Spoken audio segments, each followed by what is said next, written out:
So I am going at it alone today. So today is going to be a little bit of a shorter live stream today. And guys, I do got quite a bit of fun topics of discussion for today. And shit, man, I was outside, man. It was pretty damn cold, and I swear to God, that damn weather outside frosted my damn tips. And when I said it frosted my tips, the weather frosted my damn. No, I'm just joking.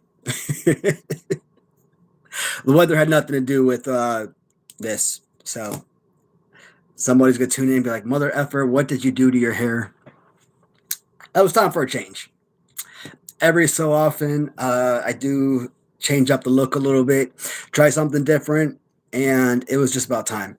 Plus, my best friend and yours, the professor, checked him out the other day on one of his live streams, and I'm like, you know what? Something's different about this live stream. I just can't quite put my finger on it. Is that a new shirt? And he's like, I shaved my beard. I'm like, really? Yeah, that's what it is. So I'm like, hey, maybe it's about time we all go ahead and switch some things up. And yeah, hey, big buddy professor is changing things up. Maybe it's time we all do. I'm not ragging on him. I just thought, you know what, it was time for a different look. It just so happens that I was catching his stream the other day and saw the new look, and I'm like, good for him. Try something different. Hey, what's happening now? And man, I know you've been sick, dude. Shoot, man. Hopefully you're feeling better, guy. Damn, like I think we've all been freaking sick these last few days, and kind of seeing these funny ass memes like all over the place now, like little Reddit posts or Instagrams or whatever. Not Instagram. Yeah, they're on Instagram too, but mostly Facebook with like Sub Zero and like Elsa coming out of the woodwork, creating these little winter storms. I'm like, that's just funny as hell. Feeling better first day of it. Yeah. That's why I like the aspect of self-employment, man. I like, and I know that you said you work from home a lot, but I mean that's got to be helpful a lot too. I like the idea of at least hybrid work. Maybe you're only going to the office 2-3 days a week. Uh, I don't know necessarily if like you'd want to work, from home 5 days a week. I mean, sometimes getting up and going into the office and actually having, people they actually know physically and know who they are in person, having that, that in person friendship and whatnot. Like when I work with Breakdown, there's all these people that through email, and you kind of like build this rapport and this camaraderie, this relationship, through like what I call it, work for Skype or Skype for work, whatever it's called, and through your actual work email and stuff. But like you don't know who they are. Like you're in Kentucky and they're in Arizona, but you're always reaching out to them because you're always doing some like DCMA paperwork for turn-ins or something like that, and you need help to kind of how to fill out this turn-in documents or something like that. And then when they finally come down to Kentucky, because you're maybe doing an inventory or something like that, and you meet them for the first time, it's awkward as hell. It's like you over through email, you have like this great friendship and everything, but in person, it's weird, right? So that's why I kind of like, if you have, that actual work environment where it's like hybrid, where you get to be home and work from home a couple days a week, that'd be awesome. But I don't know if I could do like straight 5 days a week, year round. But like I said, I like the idea of self-employment, uh, partially retired, but I still work for myself kind of. But yeah, man. I mean, from what you do, computer wise, IT and all that, shoot, man, can't beat that. I really wish I knew more about computers because a lot of this would probably make things a lot easier on me. Uh, I suck computers. Like very computer illiterate. Yeah, man, I'm not gonna be on this stream for too long, maybe about an hour or so, and it depends on how the conversation carries.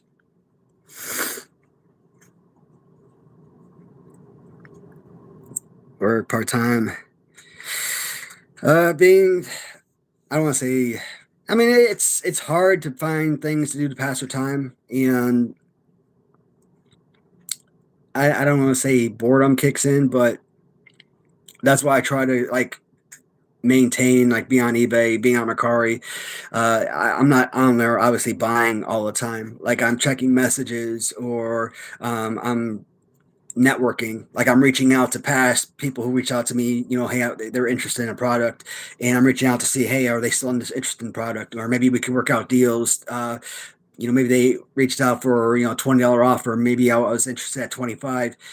Um, maybe I wasn't interested in their offer back then, but maybe I am now, something like that, right? So I'm always on these platforms trying to work deals and swing deals so I can make sales and whatnot. So, um, reselling it's a business. I mean, it's not something that I do professionally where I can let like literally pay a mortgage and household bills and everything off of. But like if I went full in and did invest like everyone else that does it, professionally, maybe I would. But the money I do make each month, I mean, it's pocket change. It's it pays a few bills here and there, so it's enough, I guess.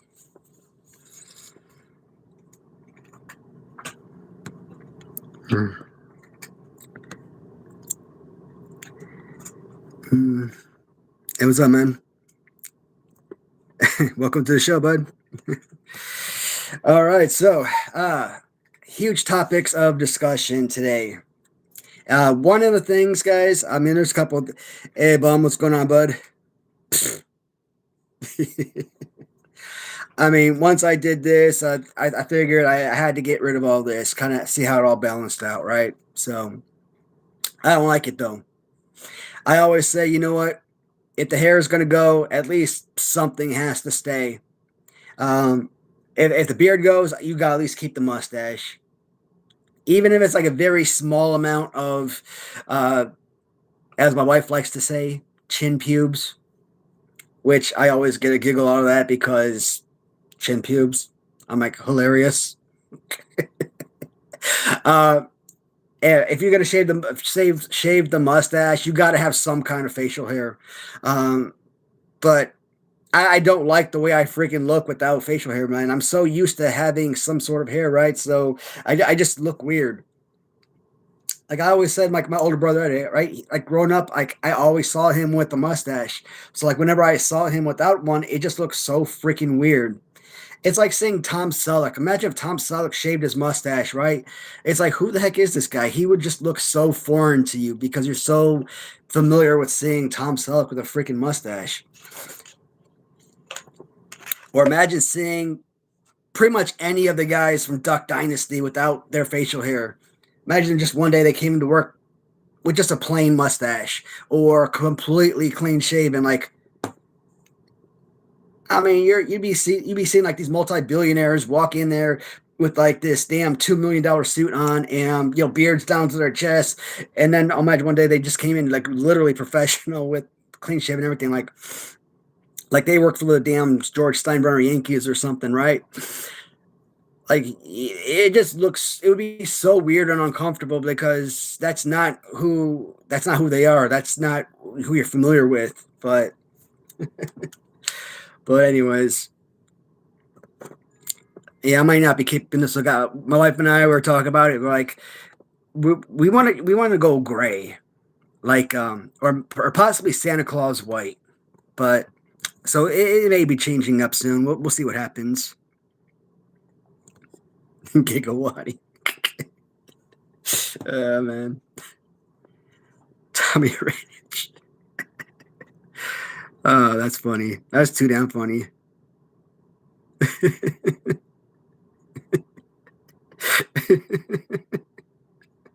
uh,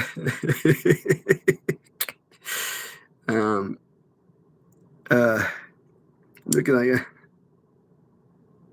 that's sweet. That's funny. Oh, dude. So check this out. Peter Joseph Palaco.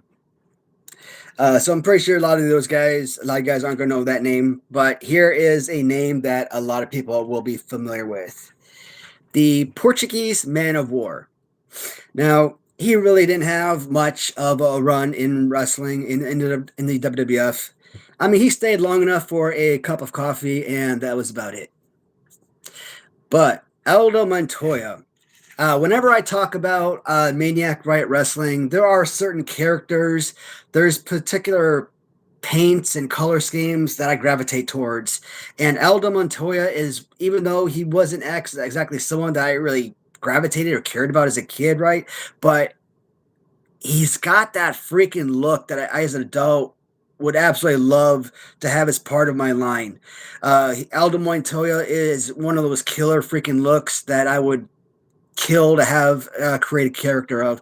Uh, Max Moon with that crazy, kind of, Martian related look to his outfit, right? He's one of those characters I would love to have as part of my line because of the outfit, the look that he has.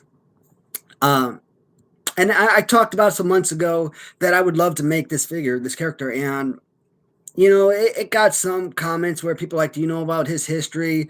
You might want to do some research.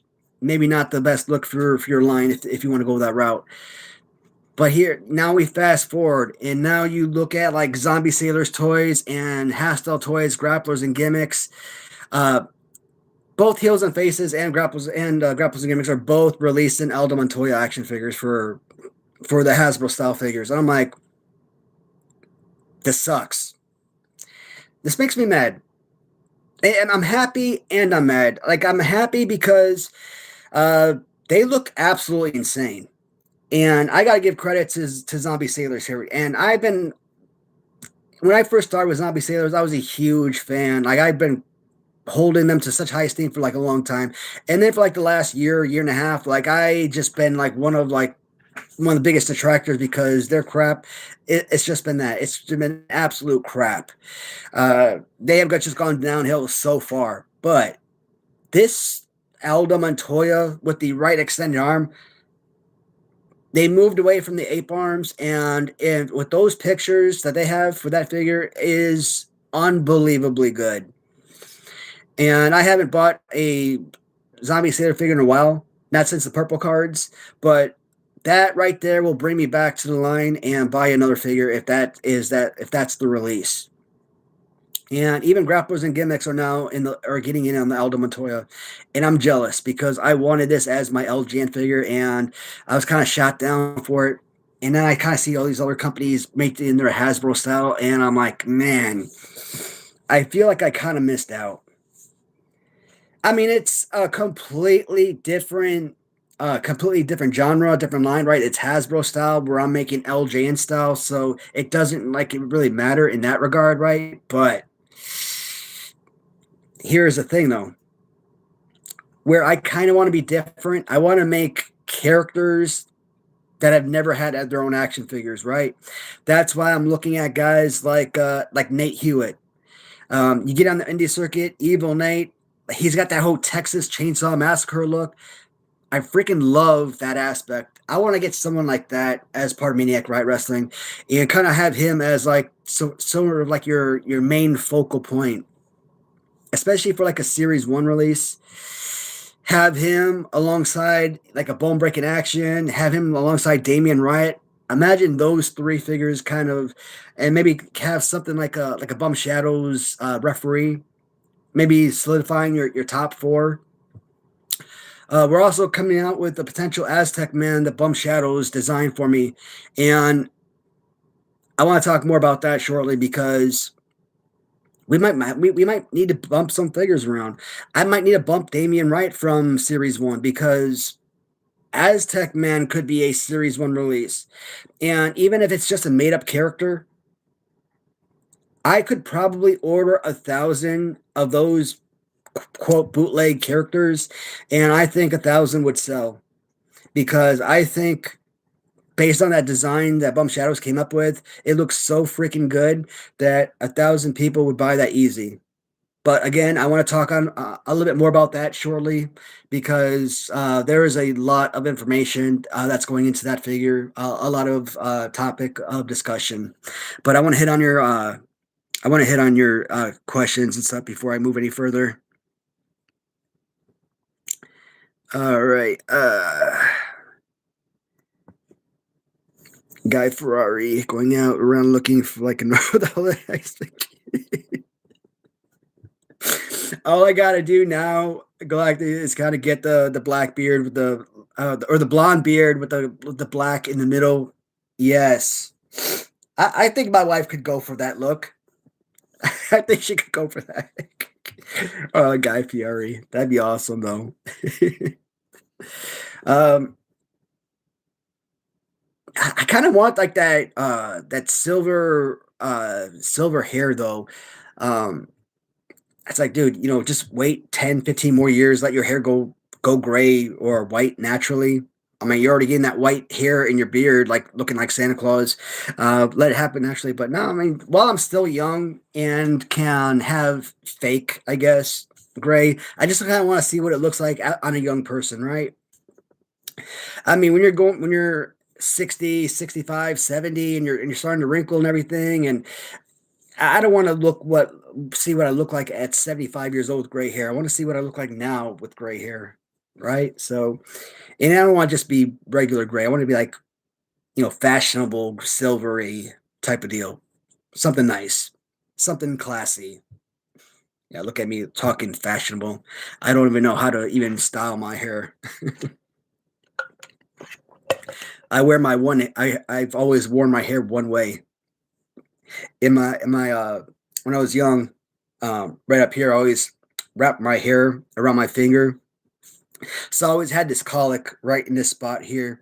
So like I always comb my hair down. So I always had this alfalfa right here where my hair just stuck straight up. So you comb it down, but you had like this little part right here that kind of curved up, like alfalfa. It was always freaking annoying as hell. And it wasn't until and of course, high school JROTC, then later on in the army, I always had a shaved head, so it really didn't matter because I never had hair.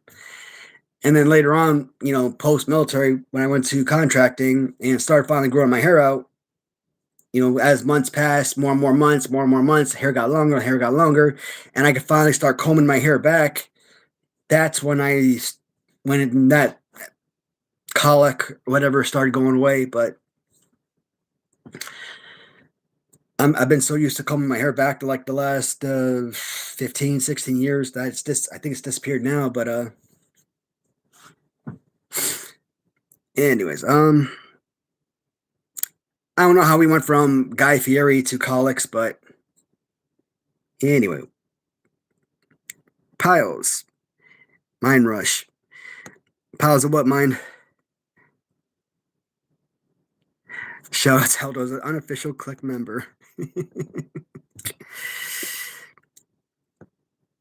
Brad Radford.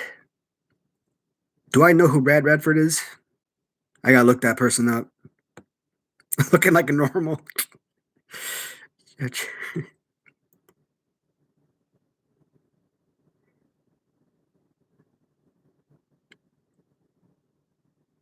Peter Palaco. Yeah, yeah, Peter Palaco. I mean, he might be on like Facebook or something. Like, whenever I've tried reaching out to like other wrestlers through Facebook, and I've talked about like some of like the bigger names. Like I talked about Fred Ottman. He's a good example. Like I've talked about like reaching out to him and like letting him know who I was and what I was trying to accomplish and everything and whatnot. And I've always said I never in a million years expected no tugboat slash typhoon, right? To respond to that message. And I don't know if that's like his real account or if that's just like, some fan made account. So for all I know, he never even got that message. But I'm assuming it was his real profile, right? And who knows if he reads through every single one of those messages or not.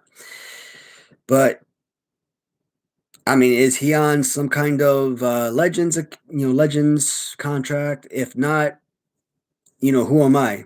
I don't have any, business or anything like that to or history to kind of show him anything like that, right? So, and this right here, I don't have that right there to put in his pocket at the beginning too. So that's why I'm really trying to aim towards the indie circuit and create wrestling figures of wrestlers who won't have the ability to get wrestling figures of their own. They are seasoned professionals, have been in the business years, some decades, and they, like I said, they bounce around from territory to territory, and they've been wrestling against absolute legends. But um, I talked about the one guy, Peter Cisco, and he's got his own book out. He's got a couple books out. I think he sells on like Amazon or something. And like he's wrestled guys like Abdullah Butcher. And he's got into like really good bloody battles like Abdullah Butcher. And I think that's incredible to see guys like that. And he's like I said, he's kind of like his look is like a Adrian Adonis meets Bret Hart type of deal, and I freaking love that. And I think that would be a fun look. But would it have the type of following that he needs at his shows where he could go out to these meet and greets and sell 50 of his figures? I would have to sell, let's say, the figures to him for $50, and he might have to turn around and sell it at his show for 150 to be profitable, right? I don't know. But that's still a loss for me personally, because if I'm trying to sell my product for $100 and I'm selling it to the talent for half price.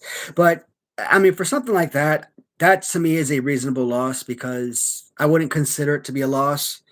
Uh, I would consider it to be breaking even with each sale, because it's going to the talent themselves, and the sales that they make, it it basically puts that product out there. So what if they're other YouTubers, right? And they're reviewing your product, and it puts more eyes on the product. So there is bonuses to be had with doing it that way. Maybe they only buy 10 at a time, but it sells really well, and they come back and they buy 10 more, they buy 30 more, 50 more, etc. So I mean, you could come back and do another order of 250. So, or maybe you come back and do an order of 500 because it sold really well. You never know. Problem is, the one thing I said I never wanted to do: pre-orders. I might have to. I've been talking about that for a while. I think when we start doing the second or third figure, at least by the third figure, most definitely, we're probably going to have to start doing pre-orders. That means I am going to at some point have to start creating my actual website, so that people can get on the website and start actually purchasing the figures. I'm not doing the website until the Bone Breaking Action figure is ready. Like when that figure is like actually on the boat and shipping here, it's probably when I'll create the website, and then I'll put that up so that people can get on and start, buying them or know about the website. And when they're physically in hand, they'll be able to go in and actually purchase them. Um, but I want to kind of deep. Oh, actually, I'm sorry. Let me go back to these comments. Let's see. Yeah, both Aldo Montoya's look good. I actually think that Zombie Sailors looks better than Grapples and Gimmicks, and I think Grapples and Gimmicks have been slipping lately. Um, you kind of did that Sandman the other day, and I don't know. Like I thought that Grapples and Gimmicks did a better job than Zombie Sailors, but I was watching your review during that stream, and I'm like, am I wrong? Maybe I'm being too hard on Zombie Sailors. Maybe I just like maybe it's because of the color. Uh, I definitely like the body of Grapples and Gimmicks better, but I just like the red and the All American colors of the Zombie Sailors better. But Zombie Sailors with the ape arms on all their figures, it just can't. You can't top that. It's so bad. So in that regard, that's horrific, right? Um,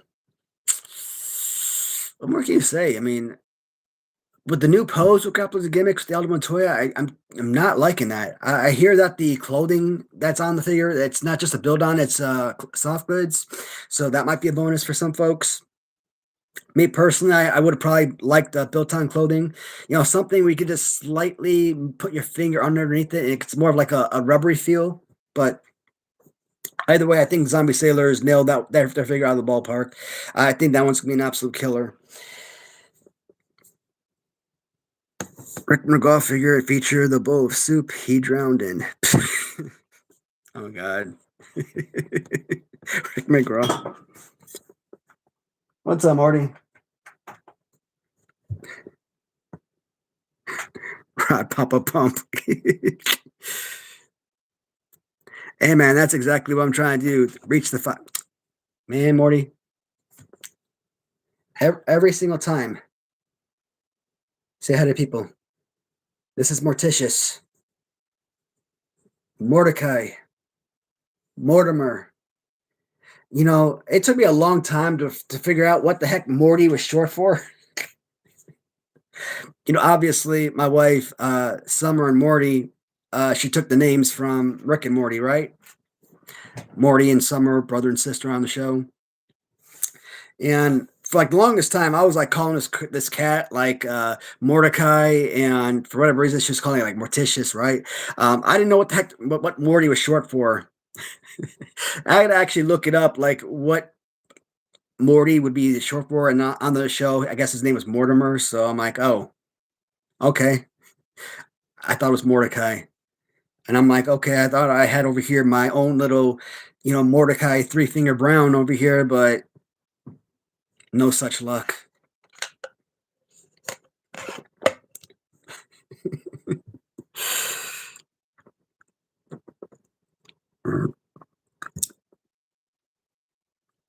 25 March of 25. Oh, that sucks. He's Uncle Fred.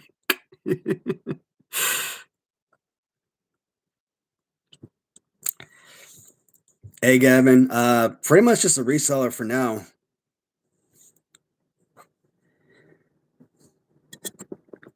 So pretty much just buy and resell.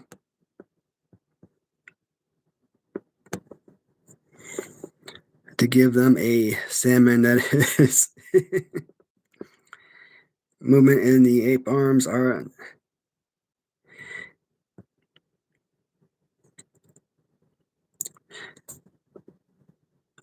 what for you talking about the Sandman figure?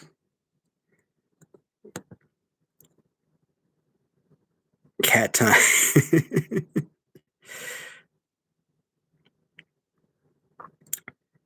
Zombie Sandman, I do G2 almost two.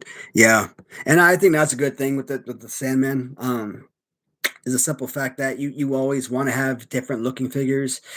The one downside with figures like we'll use Latuni and we'll use Big Rubber Guys as an example, is coming out with Andre the Giant, and you had the Ultimate Andre. Both companies coming out with both non-painted and painted Andre the Giant figures, and they're both coming out at roughly the same time, right? At least you could say the different poses, but one again, face paint. You still wanted something different. But then when Latuni started coming out with their Andre the Giant in suit, the signing Andre, and then what does Big Rubber Guys do? They come out with Andre the Giant in suit, the Hulk Hogan Andre the Giant signing Andre. It's like, stop it. I read a lot of Facebook posts, right? And you have the haters out there, folks that hate on Latuni from time to time, and some of the haters, oh, they're ripping off this, that, or the other. I'm like, well, everybody's ripping off somebody. It's like fighting pose this, character that, color scheme over, this over there, right? So there's only so many fighting poses you can use. There's only so many characters you can sign, and so on and so on. So, but there's all this hate about, oh well, Big Rubber Guys came out with Macho Man in orange trunks, and now here's Latuna come out with Macho Man, or Big Rubber Guys came out with Andre, and now Latuna's come out with Andre. Okay, but what up? What? Where's all the hate where Latuna came out with the signing Andre, and then Big Rubber Guys is coming out with the signing Andre? Like, where's all the hate on that? Right? It's infuriating. And I support both companies. I love both companies, and I want to see both companies succeed like crazy. Um, I gotta stop saying That's like my go-to transitional word. What was like a year or two ago? I made a drinking video, kind of mocking myself. I made a video every time I said take a shot. Back when I did my 80s Revolution drinking game, and every time he said, took a shot, right? First time I made that video, it was a good, clean drinking game. It was fun. Second time, it was stupid. And instead of being a clean, fun drinking game, it was just kind of distracting. It was kind of more of belittling. That's why I didn't like that second one. So, yeah, good thing I took that second one down. It got me a lot of hate for that one, and I think it was well deserved. When I actually went back and watched it again, I'm like, well, why is everybody hating on this? It's a drinking game. It's supposed to be for fun. And then there were certain segments in there. I'm like, yeah, I can see why people were getting their pennies in a twist. Even I was offended by certain things. I'm like, but I'm like, to show people that, hey, this is intended to be a fun drinking game, right? Like, 24. Like when you sit down, and you watch 24, and every time Jack Bauer says, "Damn it," you take a shot. By the end of the show, you're so pissed drunk. Or maybe not me, because when 24 came out, I was in high school. But college kids game. It's supposed to be something like that. And every time I'm like, take a shot. I said a damn so many damn times in that darn video. I mean, I had to take like, a shot glass. I'd take like 8 sips from one shot glass in order to like not be piss poor drunk by the end of the video, because otherwise I would have been dead. But that was a fun video, though. I think people were over the drinking game idea, though, because by the time that video came out, I don't think anybody was really interested in watching it. So, but I think I did a fun job making fun of myself. I mean, if you can't laugh at yourself, I mean, who can you laugh at then at that point, right? So, but I was ready to be roasted at that point, and I don't think people were having it. It is what it is. All right. Sorry. Stuffy nose always. I didn't bring a rag. Sorry, guys. All right. Oh,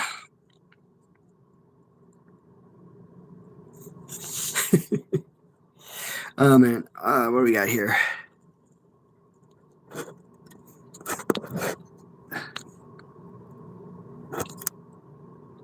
I hear ya. My dice scroll too far down? Nope. All right, folks. So,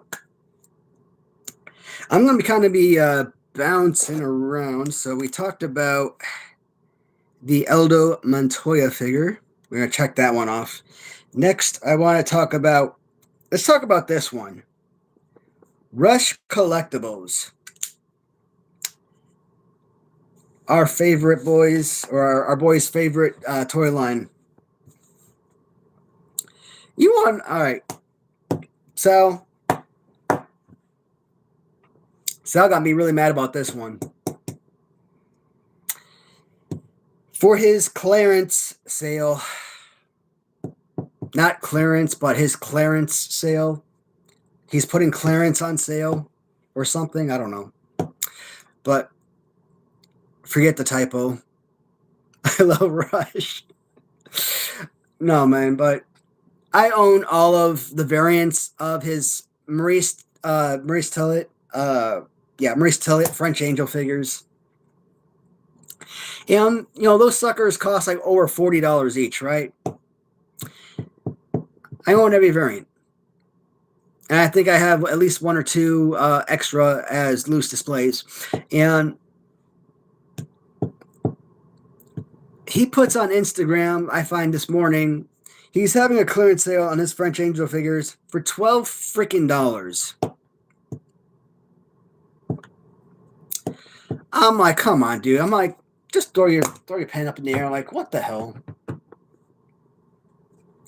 You know how frustrating that is. I mean, it's one thing like if you get on eBay and you see eBay sellers like selling stuff that they paid $40 for, and they just want to get rid of it. Like they don't want it. They just want to make the sale. Get some money back. Selling for buy it now for $12. That's or it sells on auction for $12. Whatever. But when the actual business themselves are putting it on that type of price, that is infuriating. Because now I'm telling you, when I look at this stuff, when I buy these figures, I do look at them as investments. I look at what LJN it was selling for in 1980s, in the 1980s. I see what Hasbro's were selling for in the 1990s. I see what they were selling for in the 2020s, right when I started collecting. These $3 Hasbro's in 1990 are worth hundreds of dollars in the 2020s, right? So I am looking at all of these purchases as investments. Will I ever sell my personal collection? Probably not. But what if I ever say, you know what? This doesn't elicit joy anymore.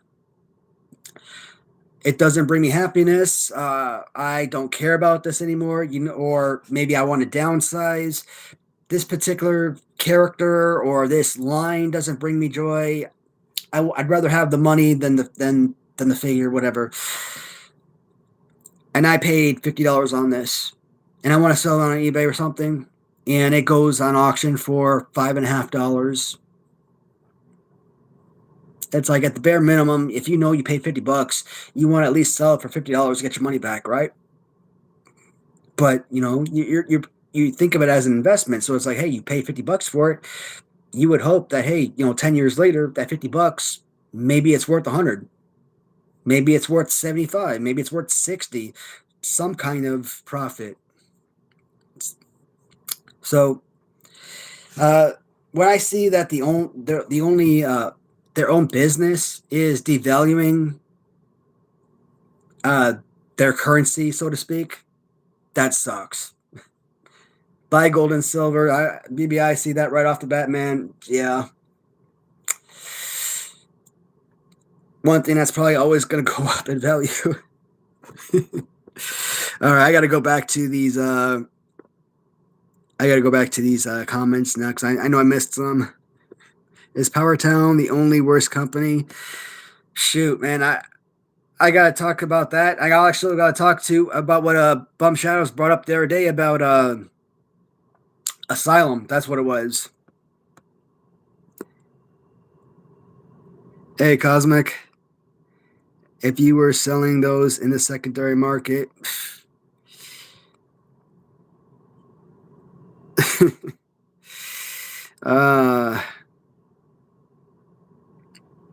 they continued off their suck. Lance, what's up, man? You'd be surprised over the long term, the stock market beats everything. It's Kong Bun. But I mean, at $12, I'm almost tempted to buy like 10 of these son of a guns because now if they were going for like $6, if they were going for like $6, maybe, because you buy 6 of them. I mean, you buy 10 of them for like $6, $60. Resell one of them for, let's say, $20. you're not exactly ripping anybody off at 20 bucks. I mean, 15, $20 are basically what I think that these figures are worth. That's the value, right? So, and you're still making a ton of profit. I mean, even after eBay selling fees, $20, you're making 15 bucks. So, you're still more than doubling what you paid into one figure. So, I mean, I'm okay with that, right? So that's still profit. Profit's profit. Whether you're making a $2 profit or $100 profit, as long as you're making money, I mean, that to me is, how I look at business. But I also gotta look at it like, how much time are you putting into it? Like the time it takes to list an item, how much tape and bubble wrap are you using, box are you using? Did you pay for that box? Uh, how much money did you pay for that tape and bubble wrap and stuff like that? So all that stuff goes into your profit margins. You got to think about all that stuff. So obviously, I don't charge extra for for materials. I mean, that's to me, I think that's crazy. But I'm pretty sure there are people on eBay that charge extra money for packing material. But I mean, that's a way for a person to increase their profits, the earning potential on eBay. I mean, I just don't do it that way. I don't add extra money on the shipping cost or on the tally because of that. Like, I don't want to go sourcing, right? And spend like 2 hours sourcing, and maybe I come back with like 10 items in hand, and I spent 70 bucks, and I sold one item and I made $2 on that item in profit. Like, to me, that's a waste of time. That doesn't even cover gas, probably driving to and from. So, I mean, you got to be, reasonable with how much earnings you make.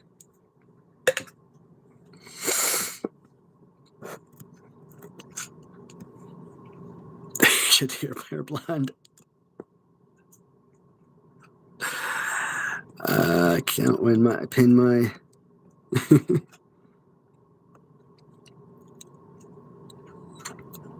Looks like Big Papa Pump. Male should be banned.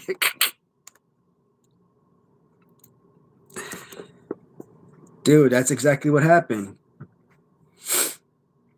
I put mayonnaise in my hair, and I went and I sat outside on the deck, sat by the pool.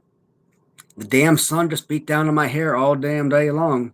Kind of fell asleep out there, and when I woke up, son of a gun. I mean, who knew? I thought mayonnaise in the hair was supposed to protect your hair from getting split ends and all that. Crazy, right?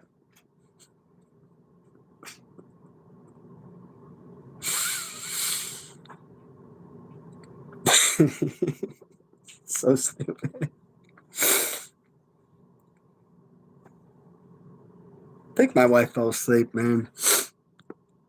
I thought she was in there watching TV, but I think she went to sleep on the couch.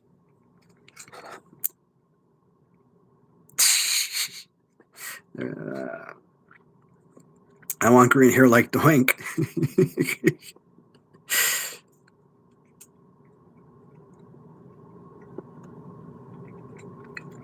And hair is. All right. How far down? Let me see. 8-hour stream. Well, I don't know if we could go 8 hours. Just long enough to keep this phone going before the phone shuts down. Probably only gonna do about maybe an hour tonight, maybe an hour and a half. Just kind of see how long until I get through my list here. I mean, some of these baseball topics I'm probably gonna want to save just so that me and a co-host could kind of talk about them together, because I don't know, it's just not fun talking baseball when you're talking baseball by one person. It's nice to be kind of bouncing ideas off of two people or more, right? But we'll see what happens with that. But oh, Friday live shows, guys. I don't promote this idea or promote this one enough. Kirk's Corner night. We do a Friday live show every Friday, either 11 o'clock or 11:30. Sometimes it might change up to 10:30. So The general time is basically 11. I mean, that's the time I prefer to have, uh, prefer to do the Friday live shows. Excuse me, but like last week we were running a little bit late, so I don't know if you guys are available around that time frame or not. But if you do miss the show, for last couple weeks, been talking about Hasbro's. Now we're not doing like full on reviews or anything like that. If you guys watched my Tuesday shows last year, 25, when I went, week by week, talk about all the Hasbro's, I followed up all the LJNs, Remco's, Gloop, etc. Right? I went figure by figure, carded, loose, gave a history of the figures and whatnot. Um, that's basically what Kirk and I were doing, but we're more reminiscing about our history with the figures, our nostalgia, maybe where we got them from, some stuff like that. If you guys want to participate in the comments, kind of talk about how you came across them, why it's your favorite line or why you like the line or anything like that. Hey, maybe why you even hate the line. It doesn't matter. It's open forum, open discussion. So if you guys want to come in and chat, that'd be crazy fun. So you can watch us on the live stream on my channel. Once the premiere does finish populating, Kirk does snip the video and he does populate it on his channel as well.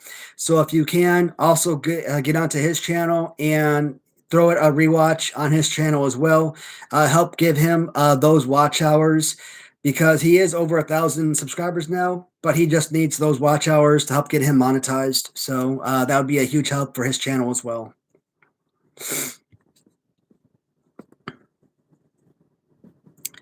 All right.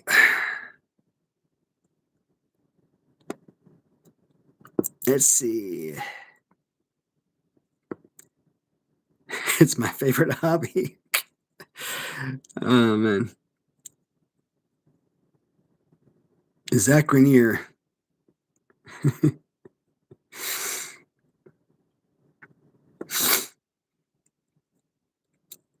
Man, I've been stuck in the snow. One of my SUVs is been stuck down because my driveway is like that, right?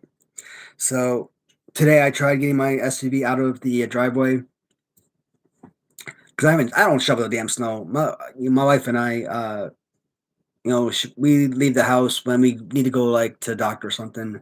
I am a house rat for certain reasons. Um, anyways, so I pretty much don't leave the house, and so I tried getting the car out of the driveway today because I have a dental appointment and I had to drop off my car tomorrow to get an oil change and other car services tomorrow. So jumped in the car today, tried to move it up the hill.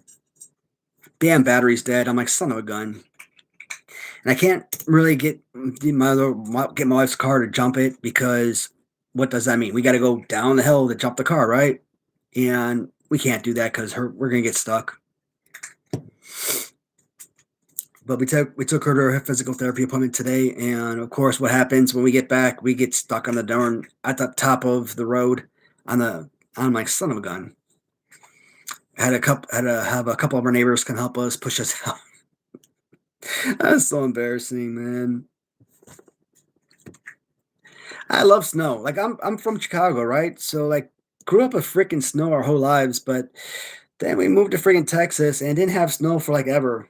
And being in Texas, especially when you're in the army, man, like you get black ice in Texas. And like in Texas, if you get snow and it just looks like somebody sprinkled some sugar, some cinnamon powder on the ground. Like literally, that is how much snow is on the ground. They will shut down Fort Hood. They would shut down the entire base, and soldiers go home for the day. And I'm like, I freaking love Texas. I love this. Uh, so being a soldier in freaking Texas was awesome. Uh, People in Texas could not freaking drive worth a shit in the snow, but I mean, otherwise, that was freaking awesome getting off work super early for that. Uh, and of course, I lived on base, the last 3.5 years. So, not like I had to travel far or anything. And, coming down here, after, being in Texas for 13 years and being back in the snow environment, I'm like, I don't know if I like this anymore. I think I want to get the heck out of the snow again. I got reacquainted to snow these last 7, 8 years, and I don't think I like it anymore. I mean, small amounts of snow is fine. It's nice to have that big blizzard for like Christmas Day only, and that's about it. Outside of Christmas Day, like snow can go away the rest of the year. Mm.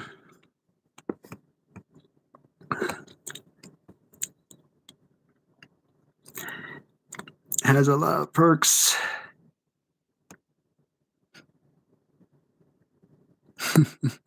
You can do is load a playlist. Yeah, I used to do that for a lot of my videos too. I think that's how I got my darn watch hours up.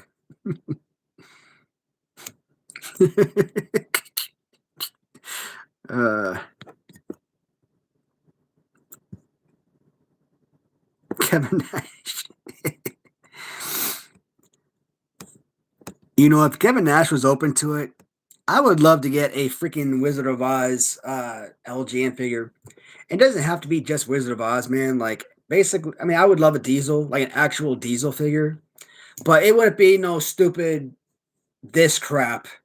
Like what Ram Treasures did with Bad News Brown, right? That whole arm up, like the British Bulldogs LJN, like one arm. I hate that. Why do you do that to an action figure? And they keep coming out with those type of action figures with the whole stupid.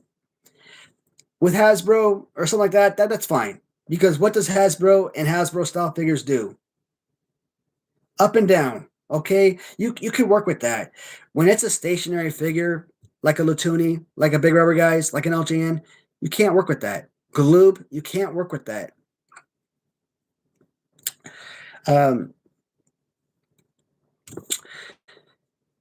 Bad News Brown. I gotta put that. You know what? That is a son of a gun. I gotta put on my list as a character that gets no love.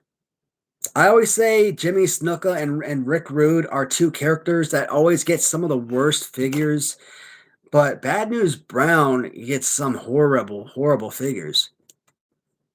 The one from Ram Treasures was not a good piece. I mean, it was okay, but it wasn't like the worst thing ever, but it was not good. The one that Big Rubber Guys came out with was just equally as bad. So, I mean, and then there's not like there's a lot of Bad News Brown figures out there. Maybe Jack's Pacific Classic Superstars came out with like one. I mean, that's maybe a couple. That's basically it. I don't think he. Oh yeah, his retro figure from Zombie Sailors, one of the worst figures I've ever seen in my life. So, like, wow, like right. So yeah, I probably could get a Bad News. I probably could get a Bad News Brown estate. I don't think he's around anymore. No, he's gone. He's been gone for years. Maybe I could reach out to the family of Bad News Brown and God damn it, get him a damn good figure for once, because all of these other companies are not doing him justice. And you know how I am, what my mindset is about play pose and all that. I would do him justice and give him of something that's actually worthy of a release. So anybody that watches this, anybody that wanted to get this out to the right people, if you know anybody in the business, shit, man, get me in contact with these folks.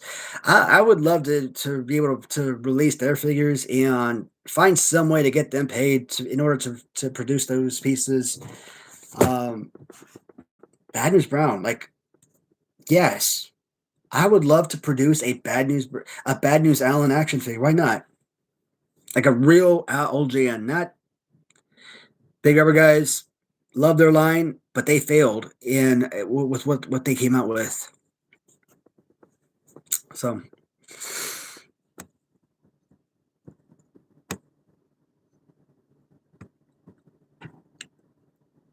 Yep. Mm-hmm. Out for snow removal or snow not common enough? No, I mean we have to pretty much remove our own snow. I mean outside like the middle of the street, then that's about it. I think that gets plowed, but not the. But I mean we do our own driveways and stuff, of course. Get a snow thrower. I actually got one of those snow slash leaf blowers, brand new, beautiful one, like probably a year ish. Yeah, about a year ago. I am not tech savvy. I don't know how to work these son of a bitches. Like I buy all this brand new equipment for the house, like a brand new weed eater and brand new freaking snowblower, whatever, leaf blower. Well, it does the same thing. I don't know how to work the son of a bitches, so it's like, damn. Like a weed eater, I used it like one damn time or a few times, and as soon as the damn string on it broke, I'm like, fudge. How do I fix this now? And then on TikTok, they had like this damn metal thing that you open up. You it's supposed to be working. It's supposed to be able to work on any weed whacker or whatever. You open it up. It's like a metal piece with like these five prongs, made out of metal. So you never have to use those little plastic strings anymore. So whenever you're weed whacking, whatever, you don't have to switch out the strings all the time. Oh, it works on any weed whacker. I call it weed whacker. Is that what it's called? Anyways, bullshit. That damn thing doesn't fit on my damn on my weed whacker at all. So fits anyone my ass. That's a damn TikTok purchase that wasn't worth it. I mean, I guess I could buy a new machine, but am I going to spend $200-300 on a new machine to make up for a damn $25 TikTok purchase? I mean, I guess in the end, that metal thing does last for eternity. I guess the machine itself would pay for itself in the end, but and the frustration of never having to swap that thing out would alleviate some frustration. But no, I'm not doing all that. Sledding. I don't think I've ever been sledding. Not in Chicago. I don't know. I don't think I ever did.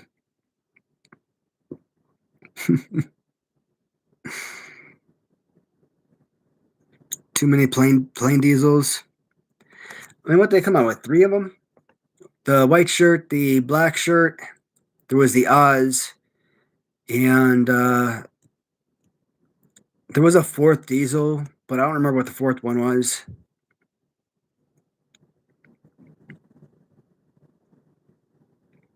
Bad News Brown would be sick.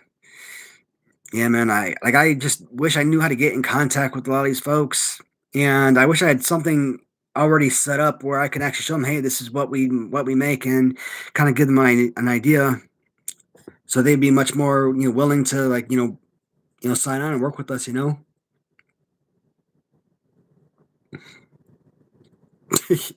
Ethan, that's hilarious.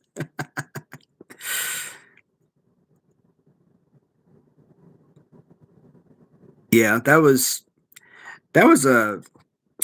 I would want to see. I want to see that match because I want to see what the all the hubbub is about that matchup. And who was it that actually screwed the paint or something, so he couldn't wash that crap off? And what was it? He had to go to the airport all dressed up in like half black and half white paint or something. Was it Andre the Giant or somebody was screwing with him and made the paint so that like half his body was like that the entire time? Like I'm like, dude, that's effed up. If that was Andre, I'm like, dude, it's bad enough that you're over here taking a crap on people. Oh man, Andre is so damn funny though.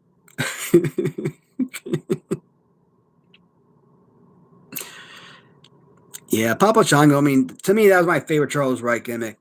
I mean, to me, it was the only one that mattered. Of course, when I was a kid, I didn't know who the heck. I mean, I knew Kama Mustafa. Why do I keep forgetting that damn name? Kama Mustafa. I mean, I knew Kama, but like I didn't know Kama was Papa Shango, right? When Godfather and all of them came out, like that was later on. Like I wasn't even watching wrestling anymore. I don't think when those characters came out, Godfather, Goodfather, but I'm okay with Kama because I at least watched him in the mid '90s. So like, but like Papa Shango is like one of my favorite gimmicks, like one of my favorite characters. Like I like all these gimmicks that people seem to hate. I love Papa Shango. I loved IRS. I think those were fantastic. I think those gimmicks worked beautifully for the '90s. I mean, people hated on Duke the Dumpster Droese. I'm like, I mean, it's just okay. He's a garbage guy. Okay, whatever. It's a gimmick. It's fine. It's a big, tall guy. Brunt guy kind of reminded me of Berserker for some reason. Not necessarily in gimmick or fighting style or anything like that. Just a big, tall, brute guy, you know? So, you know, you could also say something like Henry Godwin, kind of like a. I mean, he was actually managed by Hillbilly Jim, so it wouldn't be actually that far fetched to kind of make that comparison. But again, but just like another big, tall, brute guy, you know? So you're kind of like that style of character.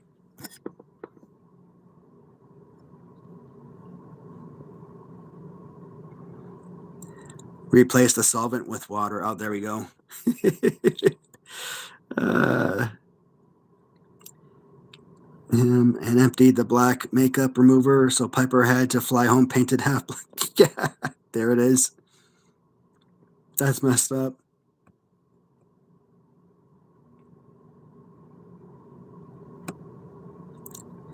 That bad news. Brown called him.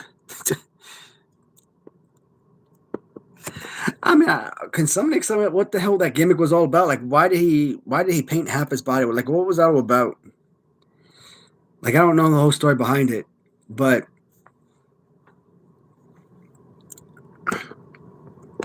GG figure I need to get 3-pack of Charles Wright, Papa Come On Godfather. Pay your damn taxes. And Charles Wright, such a good IRS was. That's funny as hell. Yep, absolutely. And money was necessary because of Ted DiBiase's injuries. You know, just like Andre and Haku were tag team, IRS and Ted DiBiase were tag team because their bodies couldn't handle individual wrestling anymore. So, Duke Droese has a new gimmick nowadays.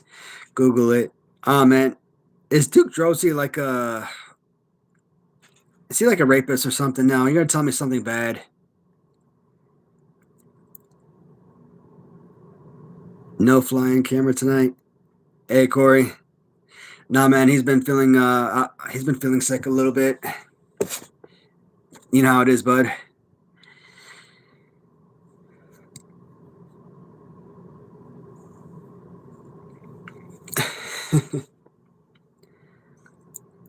What's going on with Josie? Actually, shoot, I think we did talk about him in the past. I think we did look it up. Is he like in prison for murder or something crazy?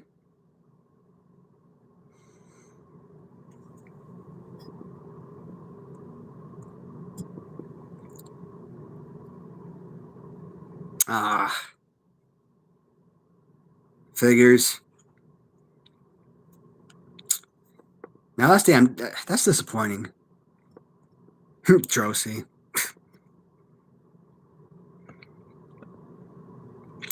That's that's disappointing to hear. Well, that's damn depressing to talk about. Shit. Well, I gotta lighten this damn mood up because now I'm just sad. So Prisoner. uh, what was I? Collectibles, Man of War. Oh, we talked about Friday live shows, right? That's taken care of. But since I just saw somebody mention Prisoner, Bump Shadows did that Maniac Rat Resident Prisoner figure, right? With what was I talking about? With nails. And there have been a lot of people that were talking about name him Screws. Why the freaking hell not? That's an awesome name. But I had my recent LJN tournament conclude this past weekend, right? I don't know how many of you in the chat are still watching the LJN tournament, so I don't want to give away any spoilers, but a certain contestant of the LJN tournament, I wanted to hold that figure up because I wanted to make that particular figure. But if I couldn't make that particular character, maybe we could do a spin-off of him, maybe even a bootleg version of our own character for Maniac Rat Wrestling, right? So I reached out to Bum Shadows because he does amazing stuff, transforming into, our own created characters, right? My wife, she was watching my tournament video, and she looked at Ricky Steamboat, the 1992 Series 4 Hasbro, Ricky Steamboat, right? With the dragon outfit, the cape, and all that, LJN resin figure. And she's like, Aztec Man. I laughed my ass off. I thought that was hilarious. So I'm like, I reached out to Bum Shadows. I'm like, hey man, can you create Aztec Man? Sure enough, what he created was probably the most perfect wrestling action figure I've ever seen in my life. Like, I gotta throw my damn pen down 1,000 times over. It is what it is. I'm saying it. What he freaking created was the greatest wrestling action figure ever created. Now, what does that mean for Maniac Rat Wrestling? Apparently, it is too freaking detailed. Son of a bitch. Son of a bitch. Yes, beach.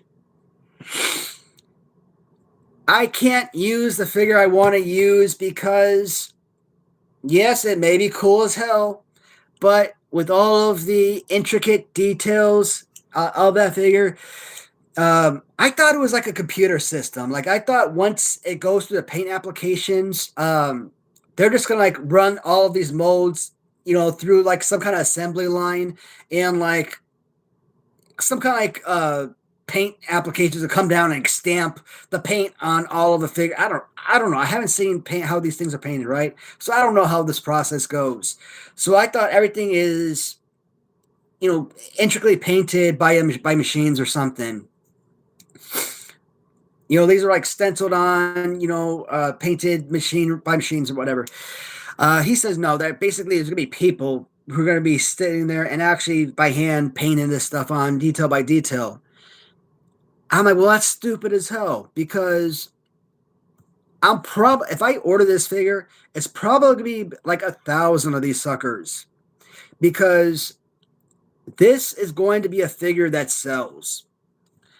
It is literally that good. I will order like 1,000 of them, and imagine having someone go in and order and paint like detail by detail. So, and I see all the comments, guys. I'm going to get back to you. Just bear with me for a moment while I kind of hit on this. Otherwise, I'm going to kind of lose focus. So, basically what he said is, well, what I was told was many things. The cost is going to be outrageously high. So, I guess the cost of the molds, one is not like the other, basically. I thought if one mold is 6,000, I thought all molds were 6,000. That's not the case. There are a lot of paint applications. The mold is much wider, much larger, so that's going to require a much more mold cast or more mold cavities to create the figure. So plus with all the extra paint that's going to go into this figure, it's probably going to be a whole lot more expensive. So if this figure over here was $6,000, this one could potentially be, again, I haven't been given a price. I'm just speculating for sake of argument. It could be as much as let's say $10,000, $12,000 for one single mold. Again, this is just, speculation for conversation purposes. Uh, that is crazy expensive, right? So we're not talking about 250 figures purchased. We're not even talking 500 figures purchased. If it's something that expensive, I will literally have to pay for like at least 1,000 figures or more to make this bad boy worth uh, purchasing and distributing.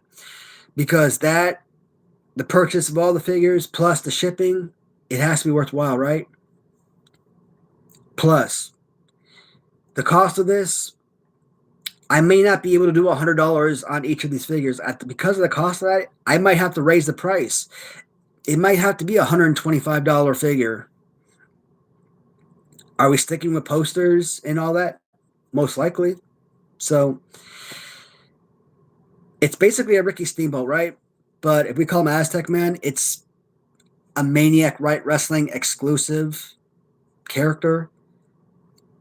But do we want to keep doing that? Do we want to include Maniac Right Wrestling exclusives, meaning sort of bootleg characters? Do we want to introduce bootleg mixed in with real characters, meaning real wrestlers? Indie wrestlers like an Evil Nate, for example, like a Peter Cisco, or like a JP Grayson, like someone like that, or real people like myself, like a Bone Breaking Action, like a Bum Shadows. So otherwise, is that going to be too confusing for people? Like, who are you? What really does your line consist of? Are you a real line or are you a bootleg line? So that's my concern, is that I would end up hurting my line, hurting my brand by confusing people. But I've been more excited about this particular figure, probably more than anything I've seen in a long time. So I would love to make this particular piece. But it has to be this particular design, because this is the design that people are going to want to buy. But if the factory is going to make this figure, it's basically going to be broken down to about 50% or worse of what it is. Meaning, instead of having all of these, red, yellow, green squares in all of these different spots, it may just be one straight yellow line, one straight red line, and suddenly all that beautiful, intricate detail that went into this figure design is you know, just straight jet lines, and it's still going to look incredible. It's still going to be this amazing figure, but it's just not going to be the color scheme that we all envision, right? If you go look at the original prototype and then you look at what potentially they could create, you're gonna look like this isn't what I signed on for. So that's not going to be too exciting. So I mean, I'm so excited, but I'm also so like impatient and so frustrated because I know what I want, I know what I envision, and I want all this to happen now. And I'm basically at the mercy of the creators. I'm at the mercy of the factory, and I'm at the mercy of their time frame to get this stuff back. And I'm at the mercy of my own pocket, my own wallet, essentially, right? Affordability and all that stuff. So that's kind of the stuff that's happening with Aztec Man. So I can check that off the talking list. And now I'm going to go back and read your comments because I missed a million of them while I was yammering on for so long. But I just didn't want to miss anything. All right, guys.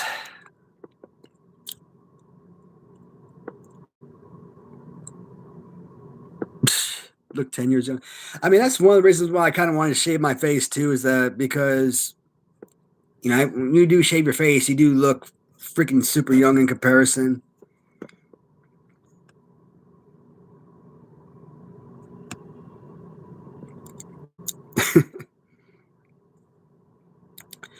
Oh yeah, the Friday LGNs.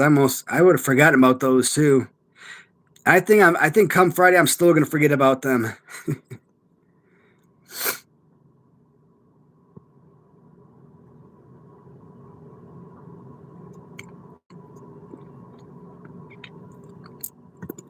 Nah, Lance, I don't think you're gonna get a black card warrior, man. I'm afraid I'm gonna have to buy them all out.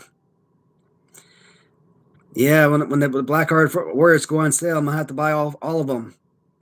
At least 2,500. I'm gonna have to go or come at least 2,500. Yeah. Damn, dude. What the hell are you gonna do with 2,500 warriors?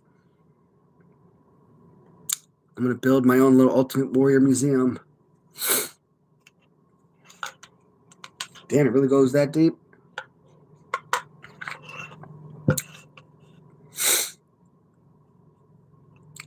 Man, if I had 2,500 Ultimate Warrior money right now,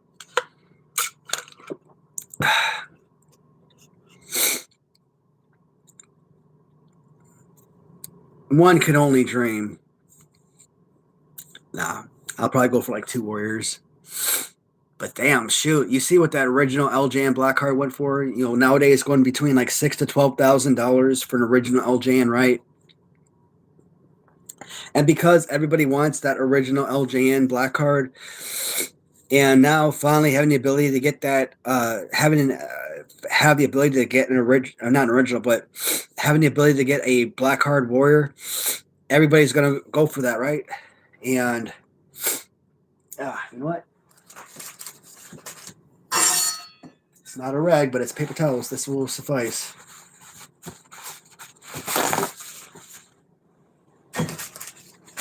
Yeah.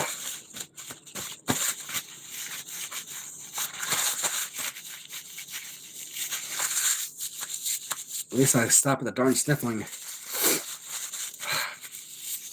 I'm sorry.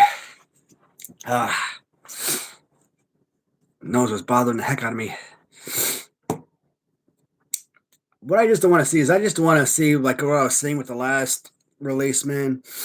People posting on Facebook pictures of them showing cartloads of like 12 freaking Hulk Hogan's in their shopping cart and bragging about it on damn Facebook. Like that is so freaking annoying.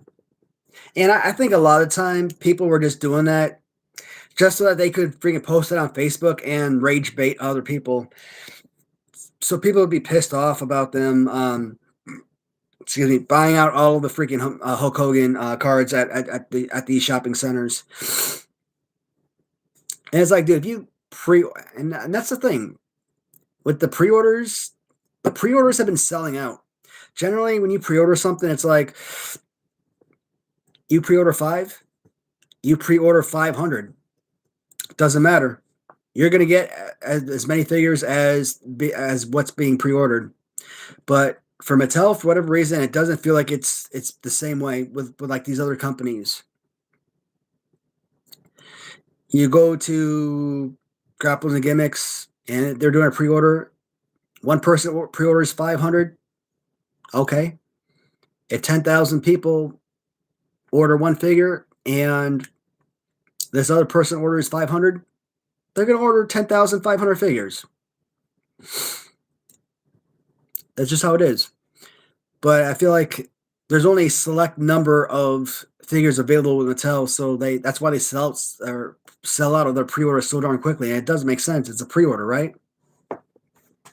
So they already have the quantities made before the pre-orders even exist. So calling it a pre-order is stupid. It's not a pre-order. It's just an order.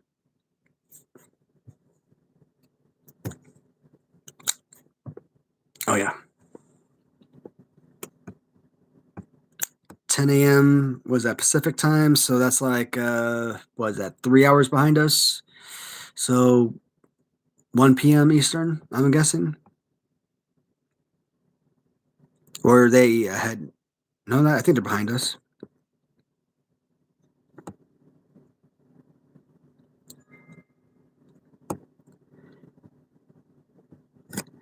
I heard the new Bundy won't feel heavy. That's like the main reason I love the original Bundy LJN is for that purpose. I mean, that if it's not a heavy figure, that's gonna like completely ruin it for me.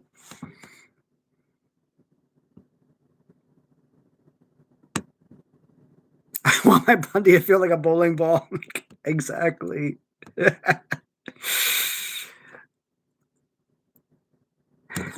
Can somebody please explain to me why, with today's technology, we're supposed to be better than we were 40 years ago?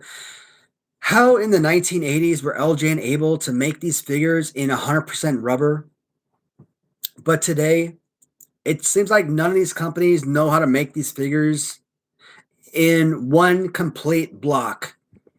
Like you got to have an arm missing here or a waist missing here, and then there's hollow in the middle.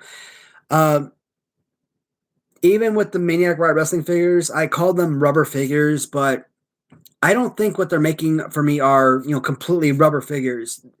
They're like Latuni.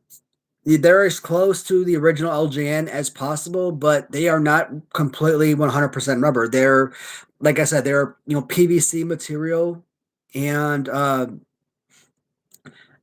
like Ahmad at Latuni said, they're 70% degrees of softness. When you look at big rubber guys, they use PVC, the same material as Latuni, but their level degrees of softness are much harder. So they probably use like 90% degrees of softness or something. Uh,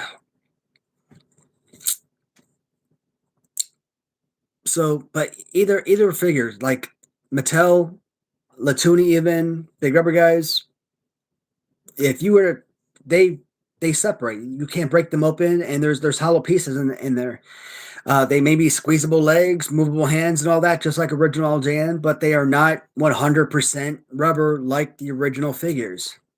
When I talk to the character, the guy over at Alibaba, I'm like, hey, I want an original LGN style 100% rubber figure. We don't make rubber figures. We make plastic figures. We make PVC figures. I'm like, well, what the heck's a PVC, right? Because I don't know that. Like, I had to talk to AJ at Latunia, like, to kind of, get his, wrap his mind around, like, get his input, because I had wrap my mind around what all this means, because all the stuff's foreign to me, right? So, and I don't want that. Like, I don't want a figure that separates at the arm and at the waist and has this hollow piece, and like that's what if they fall? Well, what if they fall apart? Like what the hell? That doesn't excite me. It could be the coolest figure in the world, but like if it's you're seeing it, if I'm marketing this towards kids, right? They're ages 3 and above, because they're the wrestling figures. They're supposed to be for kids for play. And you're a child. You're sitting there. You're beating your figures back and forth. You're bouncing them off the ring, and bam, the damn right arm pops off. Like, what the hell is this crap? Like, I don't want that. That's another thing. On my packages, it's not going to say 18 and up on the packages. A lot of these companies, they're marketing it towards adults, adult collectors. Forget that. On my packages, it's going to say like 3 plus, 4 plus. It's going to be marketed towards everybody. Kids, teenagers, adults. I want it to be so that everyone can enjoy these. Not just adult collectors. I want kids to have the opportunity to actually have their own little federation with this line. When the time comes, we are going to have a wrestling ring. We're going to have belts. We're going to have like a GI Joe type of accessory packaging, where you're probably going to have chairs and possibly some what do you call them? Barb ropes and stuff like that. Possibly champion. Did I say championship belts already? Probably going to have some smaller figures, like maybe some cats and dogs. I don't know. I'm thinking about getting Butters up there. Bone Breaking Actions Butters as like his own special release, but it's not going to be some 3 inch. It's probably going to be like a good 5 inch figure or something. Like, it won't be no $100 figure though. Probably like $35 or something. Like it'll be like an actual legitimate LJN size dog. And the poster alone for that figure is going to be worth its price tag. Okay, I mean that poster was amazing. But I'm excited about what we're creating. But and speaking of the devil, the guy from Alibaba, I just see him messaging me right now in the Alibaba app. So that's pretty cool. So once I jump off here and be able to talk to him, see what's going on.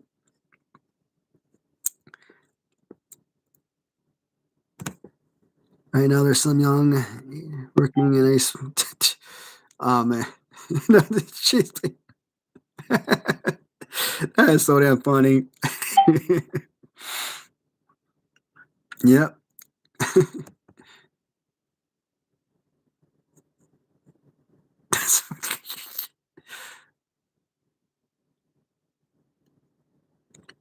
Yeah, I'm really excited about the Aztec minifigures. I think that one's going to be a huge seller. And I got in contact with Kevin Pelkey, Print Fury, and I'm like, look, if you can make me this figure, I might be willing to pay up a little bit more to get this one. And I don't know what he does. Like I sent him the picture that Bum Shadows came up with, and like he had a 3D scan of that picture in like seconds. Like I sent him the picture and seconds, couple minutes, whatever. Like he had that 3D scan sent back to me. I'm like, if you could do that quickly, it does not take very long. Like that told me everything I need to know, right? It does not take long to create a 3D file for make these figures.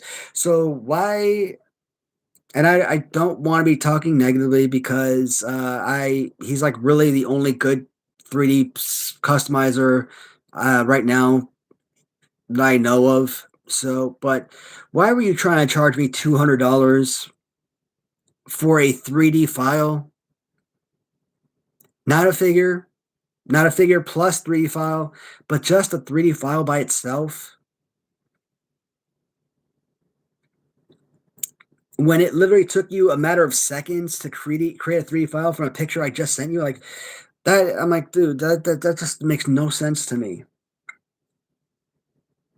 And you know, I'm not like some big business that's like I'm just a regular guy who's just getting off, who's just trying to start. Um, and you would think, hey, just imagine the kind of business I could bring in for you. And you know, if especially if I hire you on as like my personal customizer, right? Uh, all the jobs I'm going to be giving you to create all the future figures for me. So,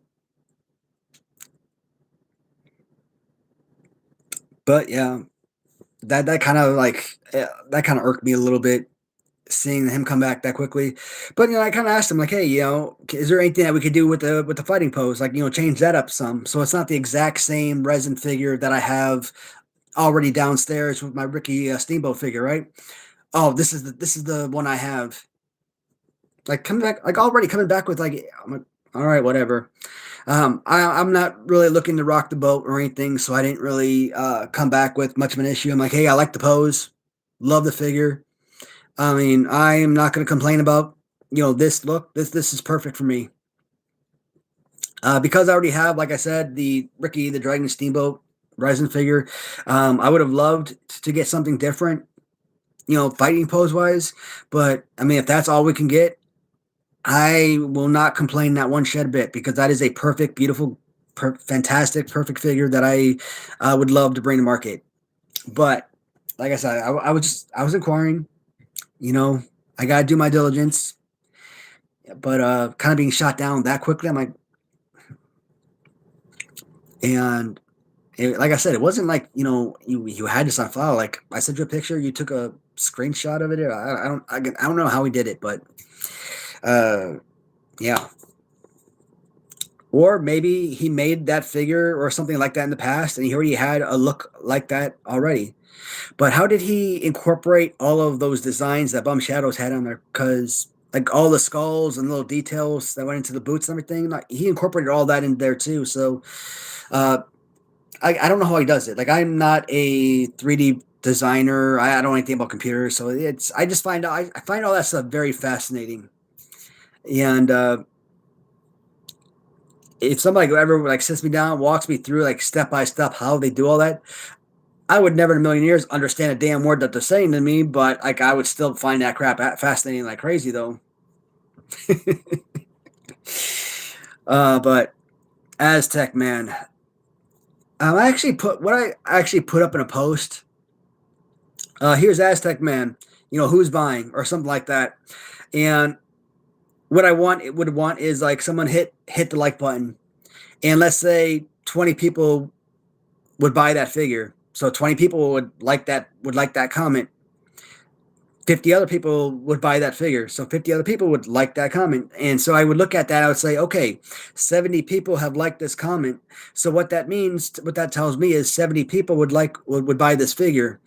So that kind of gives me a general idea of how many sales I would have right off the bat, If I look at it back, a month later and I say, hey, 470 people like that comment, that tells me I already have 470 sales. So that would help me determine, is this something I could invest in immediately?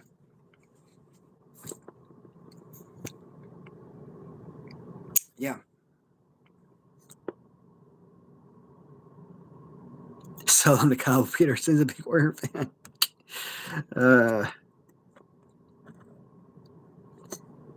Showing the figures from. That's too darn funny.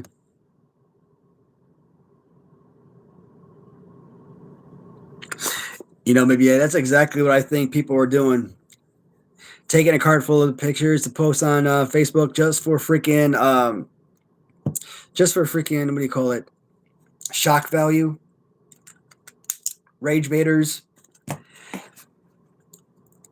and take the picture and then put it back on the darn on the shelf, because if people are literally going out to like stores, right, and buying like 12 Hulk Hogan's and like 4 Dusty Rhodes and like all that, like, I mean, the people like that are really gotta be some freaking assholes, you know what I mean? Like, who does that? That's some straight up bullshit right there.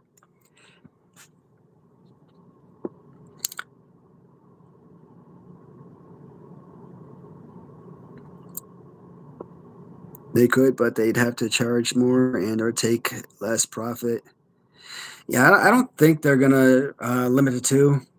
I hope not, because I think you pretty much got to buy like 4 of every son of a bitch now, because 3 freaking cards for each damn release. Plus, you got to buy a 4th one to open up to have a loose one in front of your carded pieces.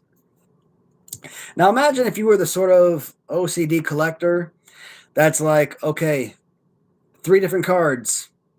Now I got to buy 3 different figures, 6 different figures.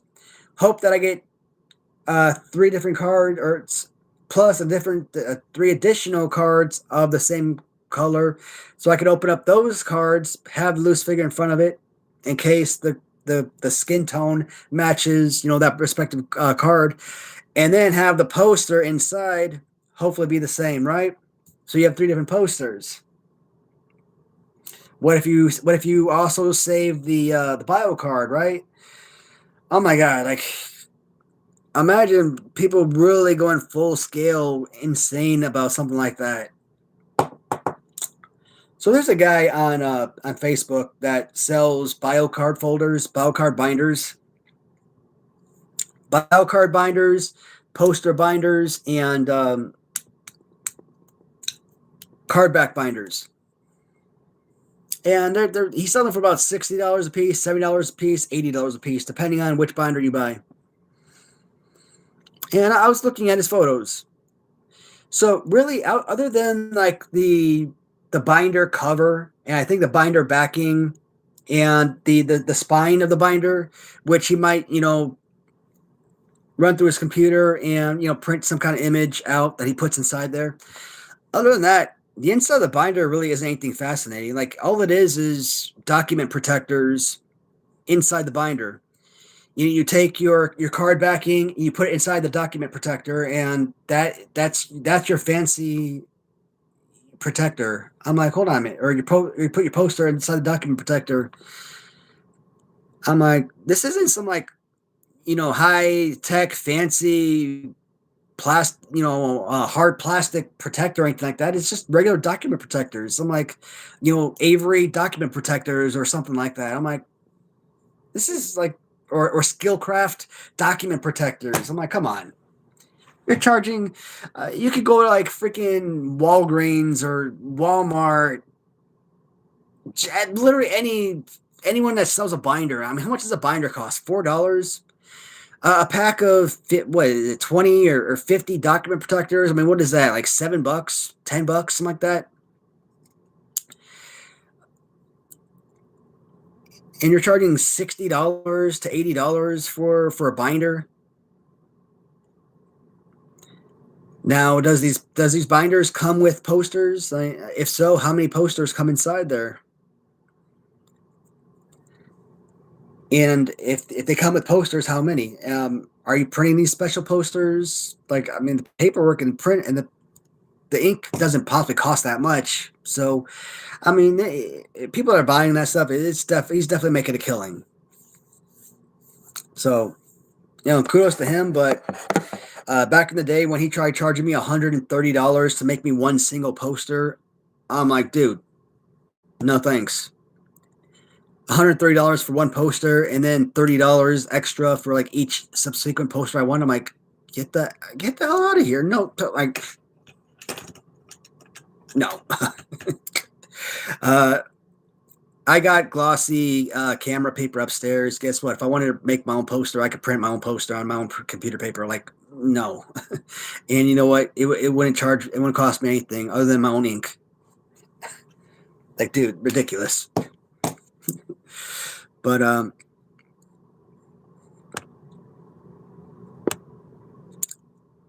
the hell did I get into the binders now? I gotta go back to these comments because I forgot how I transitioned to that story.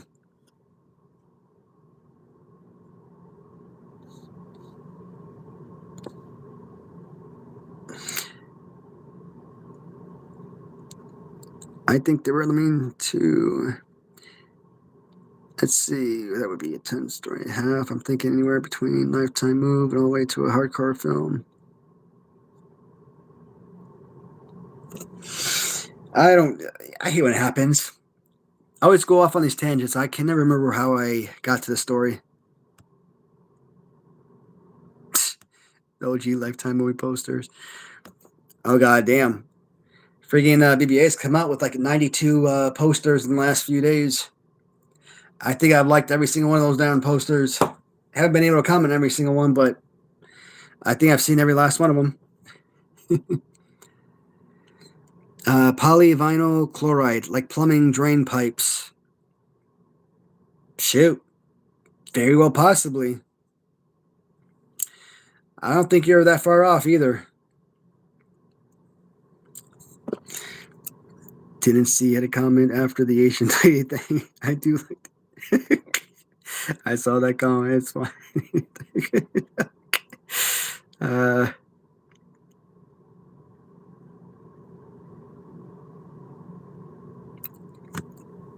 I still don't get the reason why so many have the 18 plus. It's not a toy. Yeah, and I definitely want people to look at mine as a toy because it's not. I'm not just looking at it as a collectible. I'm looking at it as an actual playable toy that people can enjoy, right? So I want it to be used as such.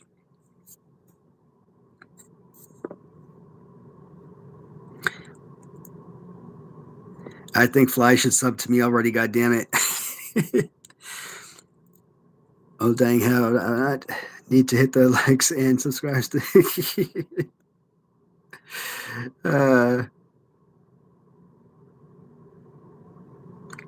Oh, then that just made me sad right there. But I think that would be friggin' fun, and kind of like what Zombie Sailors did when they had, who was it? Larry. I think it was the last Larry that was the black and white, or not black and white, the glow in the dark Larry, where they kind of donated all the proceeds to like the animal shelter or whatever. I don't know. I mean, it's still too early where I would be able to donate any funds to any kind of shelter or anything like that. But I do like the idea of having the proceeds go to something worthwhile. So I wouldn't do. I don't think Butters would be in like the first couple of series, but I think that would be like some fun investment eventually. But I think it would have to be within like the first three series at least, because if you start releasing Butters in like series 10, hypothetically, right? Like I don't know if we would ever make it that far, but I'm just saying, uh, it's series 10, like get Butters. Like at that point, if you had bone breaking action way back in series 1, like who the hell cares about Butters in series 10, right? You want to make it as close as possible. Otherwise, it wouldn't even, you could look at it as a non-series release and just make it like what Big Rubber Guys do with their figures, where they have like these special one-offs, where they really don't fall into any series. You might have your Series 8 figures and you have your Series 9 figures, but then you have like these other figures that are released in between Series 8 and Series 9, but they don't fall in between either series.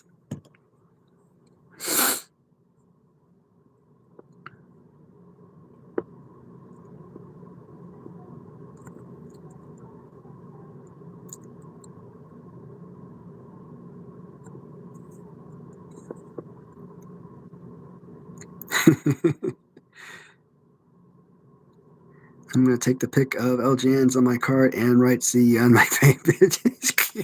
That's funny as hell. uh, People will buy 2 to 4, then to eBay. Oh yeah, thousands right there. Hey Steven, what's going on, man? Welcome to the show, bud.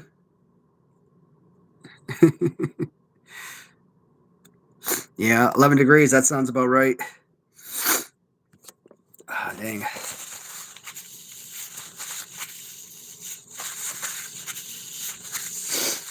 I mean, really, the only thing I have left on my list here are a couple things of baseball talk. And I think usually the baseball talk is where people usually tune out. So, and I usually like baseball talk for when there's multiple people involved, kind of like past conversation back and forth. So I don't know if I want to hit those up anymore, but I mean, I could say that for Saturday. I mean, it's not anything that has to be talked about tonight. I'm just kind of going through the comments right now. Yeah, we just gotta kind of see like what would be a good option for a Butters program, you know? I mean, would it be like an animal charity, or would it be something non-animal related? Because it's an animal character, you kind of feel like it would have to be an animal shelter or something like that, right? But like I said, it would have to be several figures down the line, because I have to make some kind of profit in this business first before I even think about doing that, because I'm broke. Well, I mean, you guys know I've been talking about it for a while. Like I don't buy anything anymore because like I have to cut myself off. Like that out there ruined me.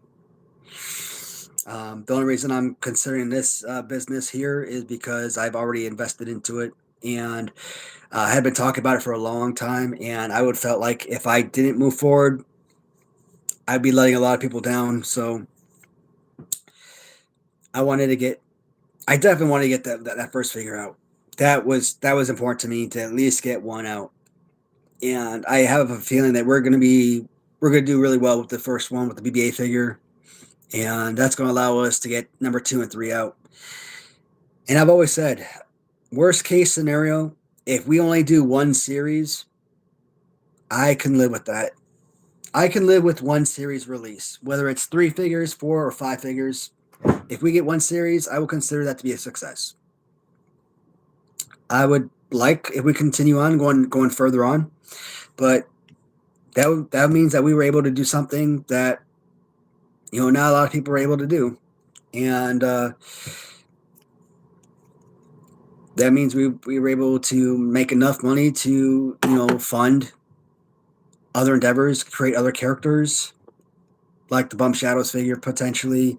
Uh, if we want to still make the New 80s Revolution figure in the future, or if that doesn't come to fruition, he hasn't really talked to me. The last time I heard from him about it is he hasn't heard anything back from Kevin or Net about his figure being released through Round Treasures.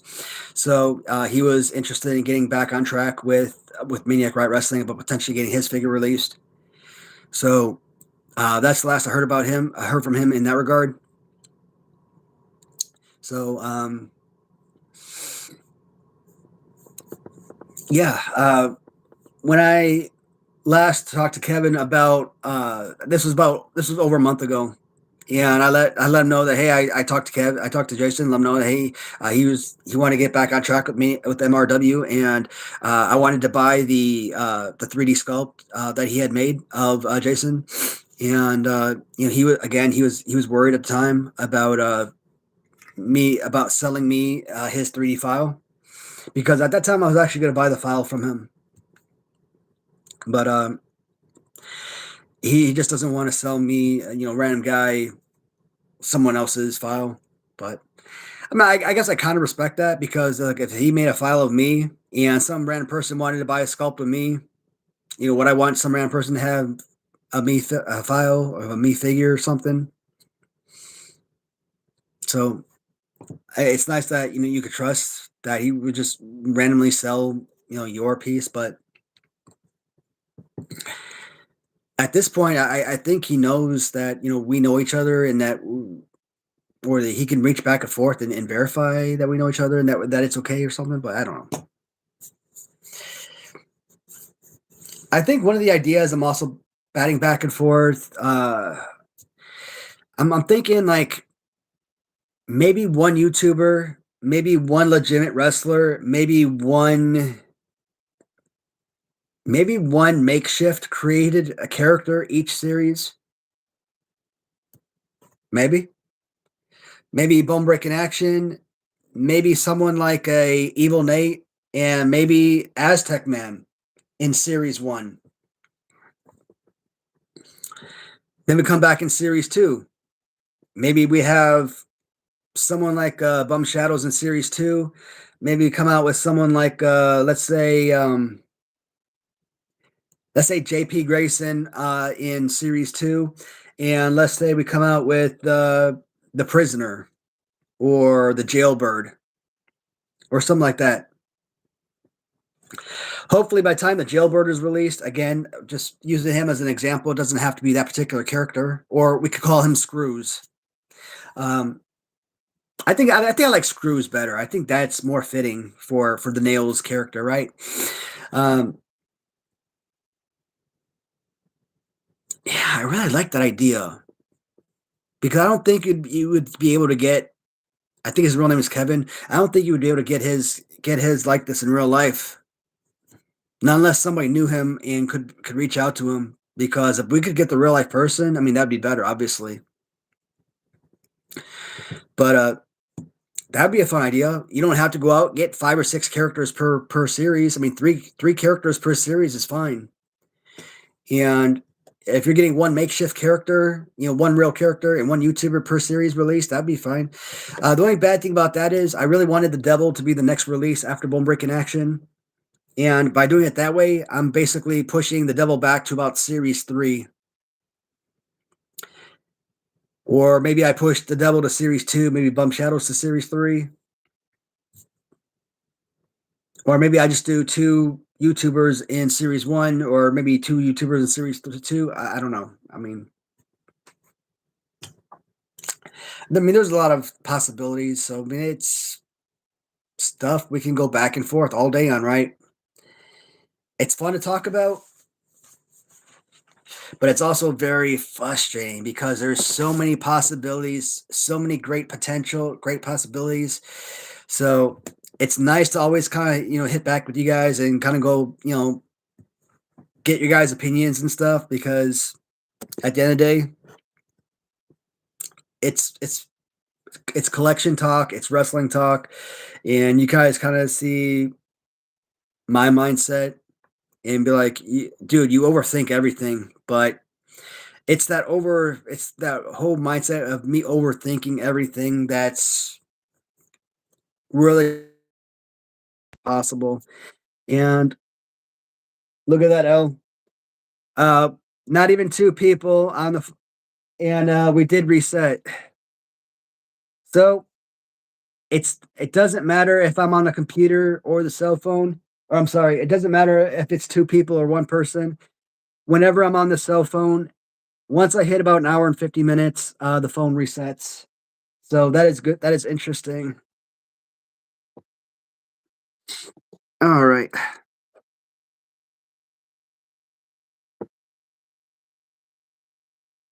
I think it's I go blonde. I mean, the wife, she asked me, and I'm like, yeah, let's do it. We were supposed to go gray, but kind of had me looking like Donald Trump today. I was like, you know what? I was gonna put on a blue suit with a white shirt, red tie, but I'm like, nah, man, that's just pushing it. Somebody's gonna be scrolling through their darn YouTube shorts, through their YouTube lives. Like, who's this Donald Trump looking mother?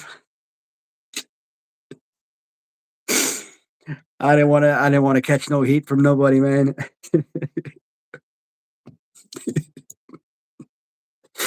I'm like, nah, man. I didn't need that heat today. It would have been funny as hell, but no. I just wanted a fun live stream today.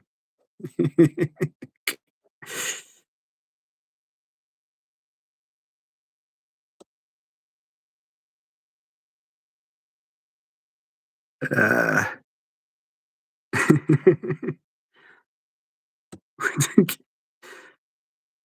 uh, Probably can't do much right now.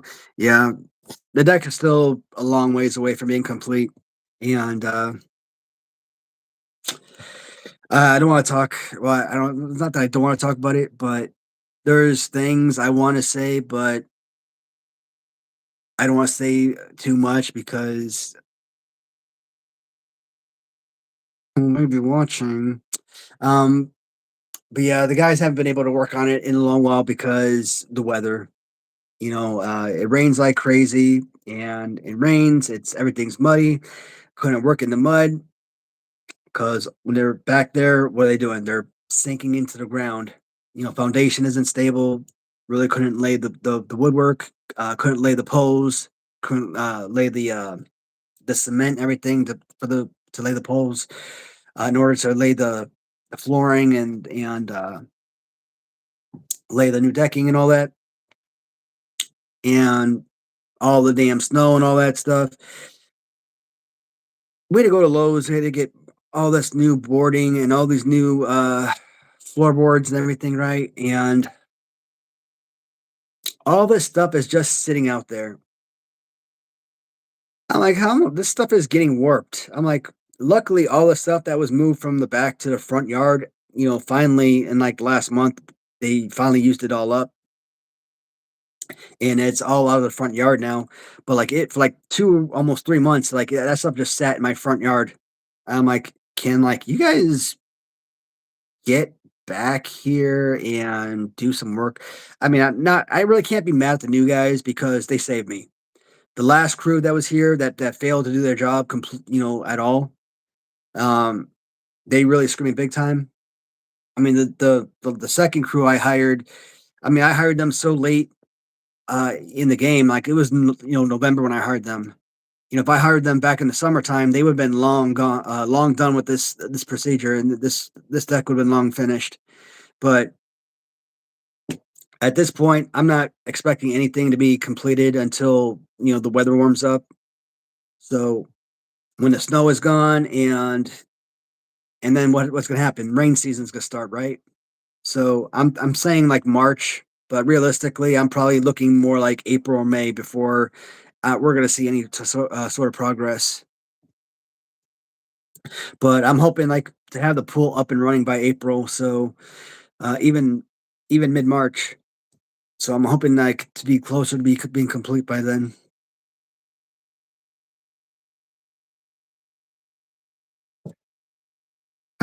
Power pack figures for Macho and Andre.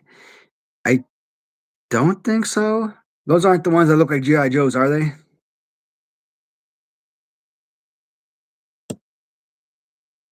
Side note: I enjoy the Love Breast Cancer logo on the hoodie because I do, but I care about them too.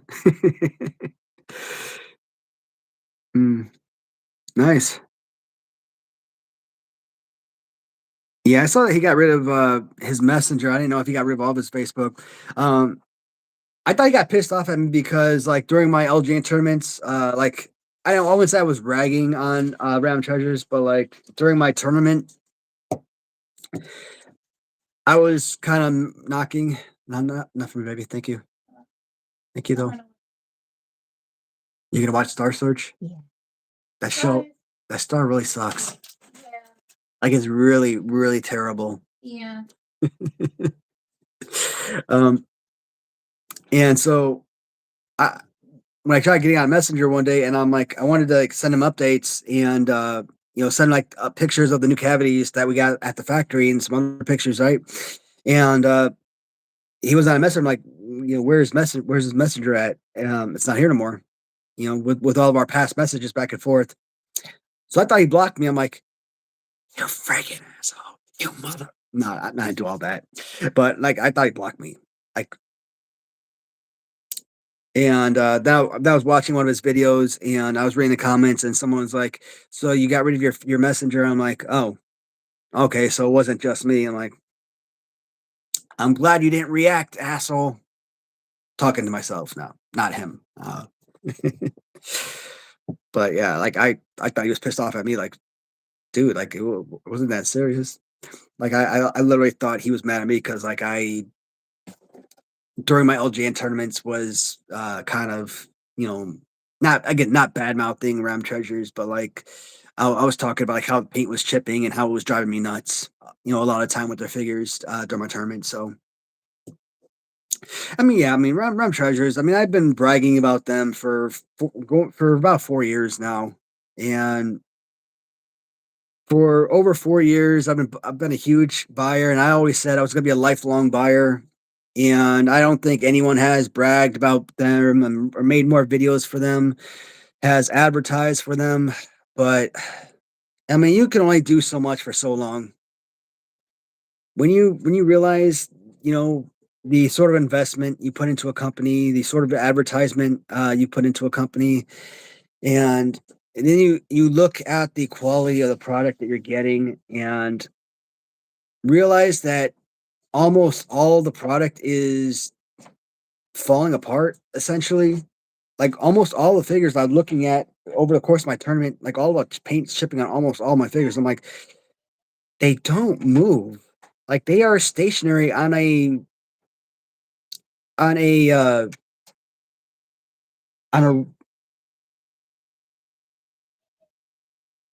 yeah. They're staying stationary on a darn shelf. What the hell you got next? They're staying stationary. Well, can they not? Distracting. Thank you. Sorry, I keep losing my these damn cats are distracting the hell out of me. What the hell was I talking about? Random treasures, damn it. They sit stationary on a darn shelf and they don't move and they're falling apart and it's driving me nuts, right? So um I just reached a point where I'm like, I just can't support them anymore.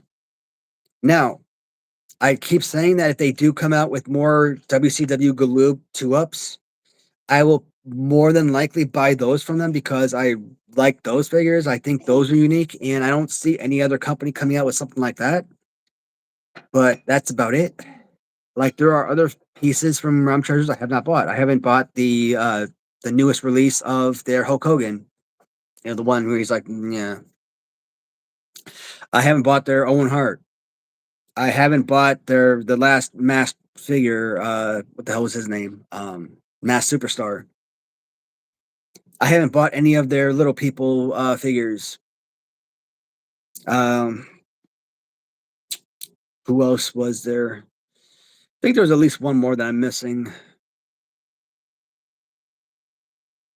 Or was that it? Oh, Honky Tonk Man was a great one. I still haven't bought that one either.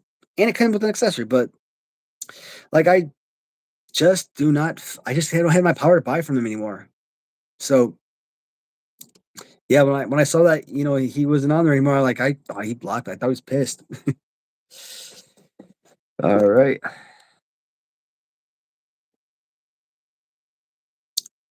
From figure collections, I pre-ordered all four and got them in December. They're okay, not GI Joe enough. Only like 5 points of articulation.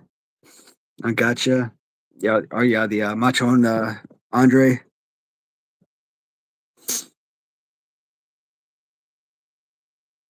Mm. Macho will haunt your dreams tonight. That's a movement. Not at the waist.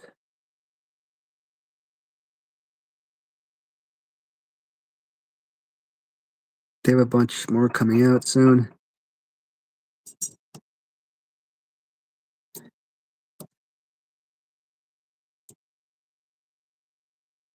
J next week. I'm still getting bigger guys. Oh yeah, USA Macho Man. I actually thought I missed out on that, and I got a notification today that I got a bunch of USA Macho Man figures coming in. I got a bunch. I got like 20 of them. No, I'm just joking. I don't got 20. I would love to have 20 of them coming in though. Oh, so that's where all of them went. No, not that serious.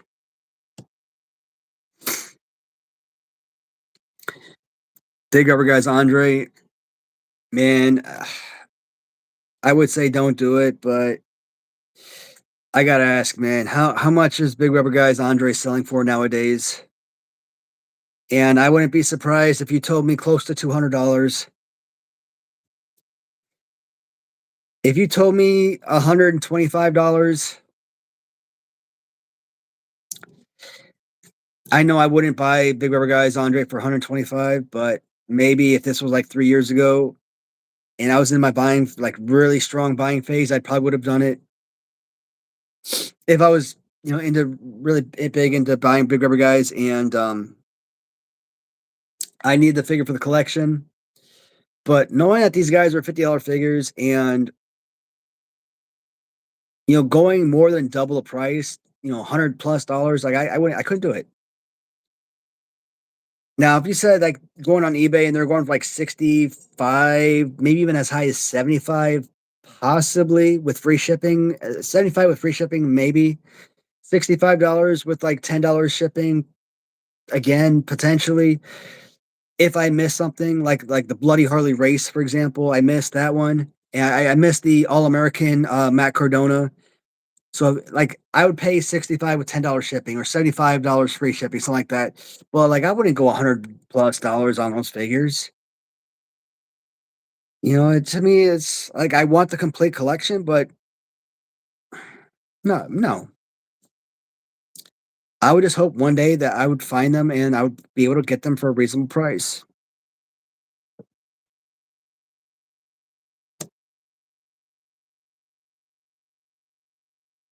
Animal charity people.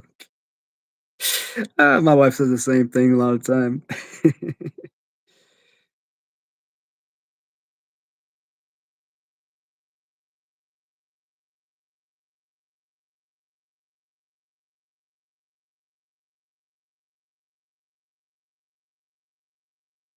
Let's see.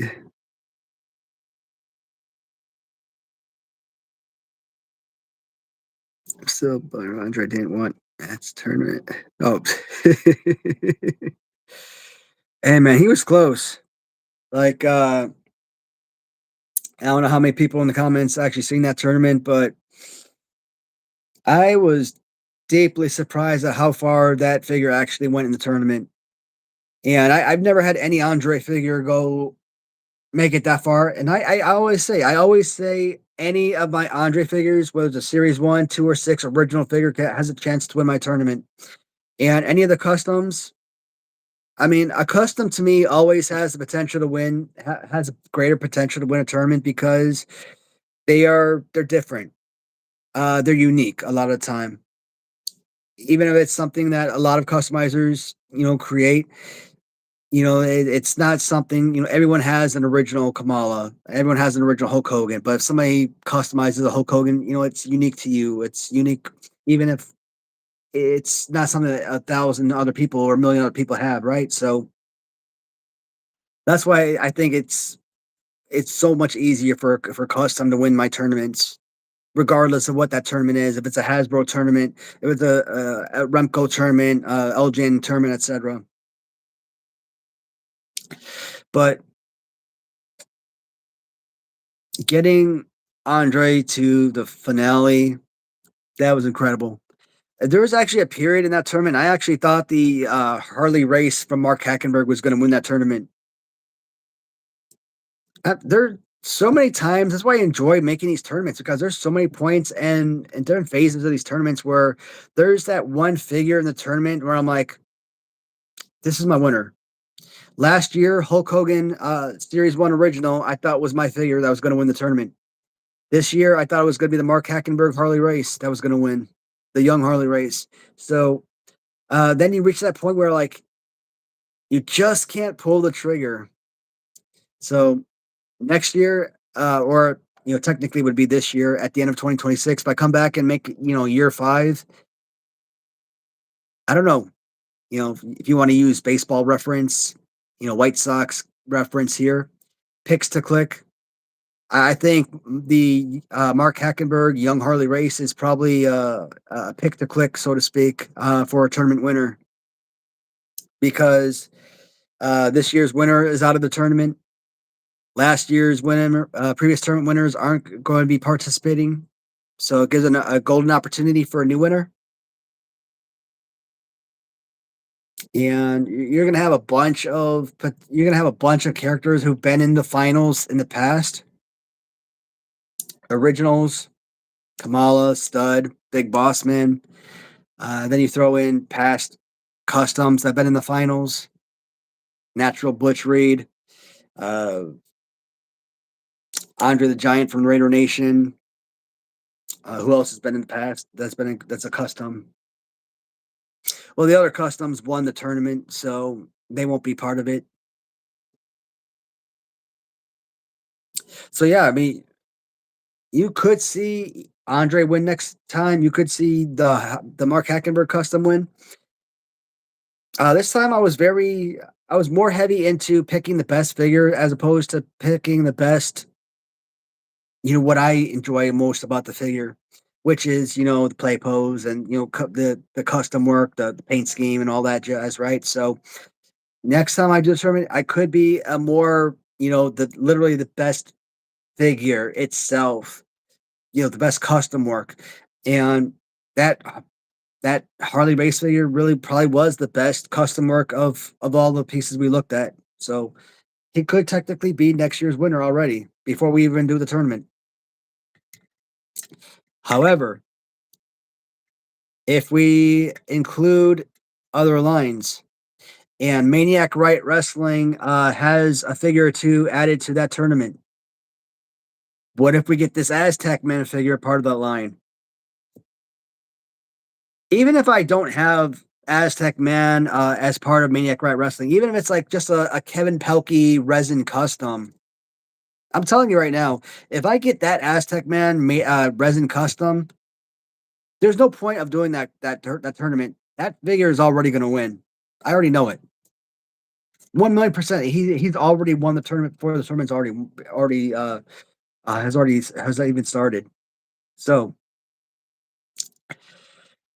it all depends on I guess who I'm including in that tournament. So that'd be interesting.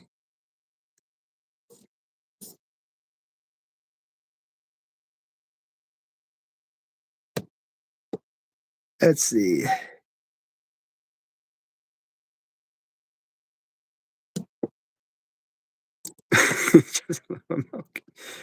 uh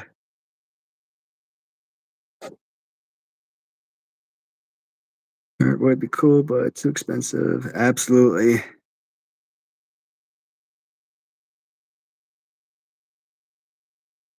Mhm. So,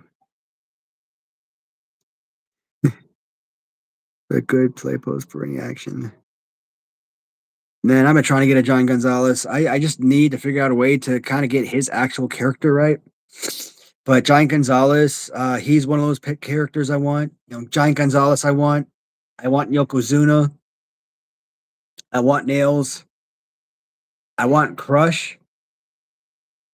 I need to have at least 3 versions of Crush. Uh,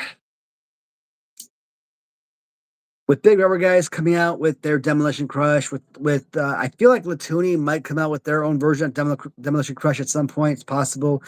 Ram Treasures to come out with their Demolition Crush. I don't know if we necessarily need a new Demolition Crush anymore, but a Kona Crush is a necessity, I feel like. And I feel like I this is a scenario where I think I don't care if we reutilize the exact same play pose, the exact same mold. So if we use the same mold, it's okay.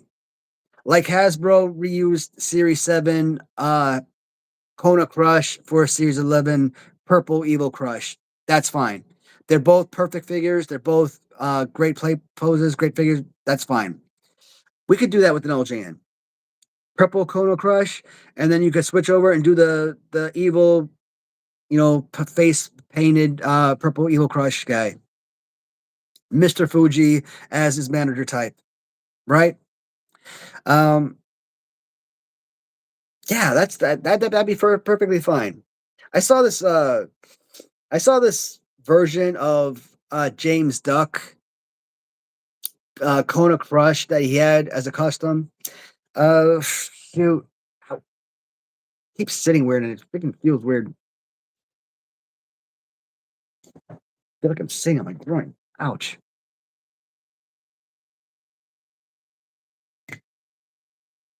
How does one sit on their groin? But I'm doing it. Damn pants. Ah, why is my face way up there? Sorry, that's too much, dude. That's way too much face. That's too much head, dude. That's what she said. Uh, I don't know what I'm saying. Um, Giant Gonzalez. What the hell was I saying? Crush. James Duck. I remember I posted a picture. I think it was of nails. And I hate when people do this. They get on Facebook and they make all these laughing emojis, right? Like I was just asking a question, like, "Hey, um, what is the community's thoughts about this line? And if we released, sort of bootleg characters, our own fictional characters for this line?" And people they don't leave comments right there; they just leave little laughing emojis. I'm like, I hate that. That annoys the living crap out of me. Okay, it's so goddamn funny. What the hell is so damn funny about this? Tell me what's so funny and why you find this to be of such hilarity, right? But I get on his freaking page, and he makes his own goddamn customs too, and his customs are nothing to be bragging about. And he's got his Kona crush, he's got his stupid pose and like little head crushing pose, whatever. And he's so freaking proud of it. But I'm like, okay, whatever. And he's all riding the damn dick of big rubber guys, and I'm like, totally glazing the hell out of them. I'm like, okay, I think he was mocking the hell out of Latuni, but he was glazing the hell out of Latuni or Big Rubber Guys. It's okay, guys. It's okay to have your favorite companies, but let's be real. You have two great companies, and when they're both producing two similar great products, and you're glazing the hell out of one and ridiculing another, and they're producing the same quality, and one company's probably putting out even better product, and you're ridiculing them, you're saucing this company for no damn reason. They don't need you to be saucing them like that. They're doing their own thing and they're highly successful at it. But yeah, like I mean, you come on to my post and you do that laughing bullshit. No, but I see him on these like LJN forums and these custom forums and stuff, and he does that often enough. He'll laugh at other creators and customizers and stuff. But as a customizer himself, like I don't see any of his work being like all that to brag about, right? So, but but a Kona Crush, I would like to at least get two of the crushes and Demolition Crush if possible. But how do you feel about like DOA or like one of those guys? I don't know about how we feel about like WCW Crush, maybe. Maybe. I mean, I think we could definitely go for like, was it Nation Domination Crush? Maybe. You know, I feel like we could go with something like the jailhouse version. I think that works.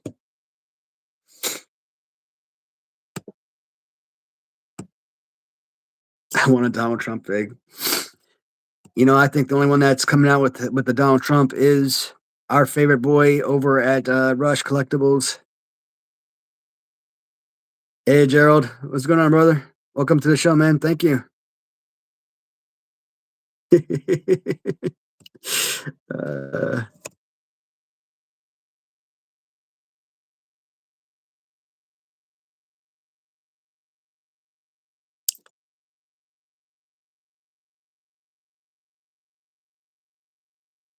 Honestly, don't want any of the current wrestlers in LGN form.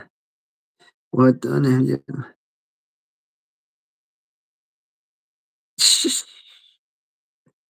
Oh, that's funny. Young, that is awesome, man. That is funny as hell.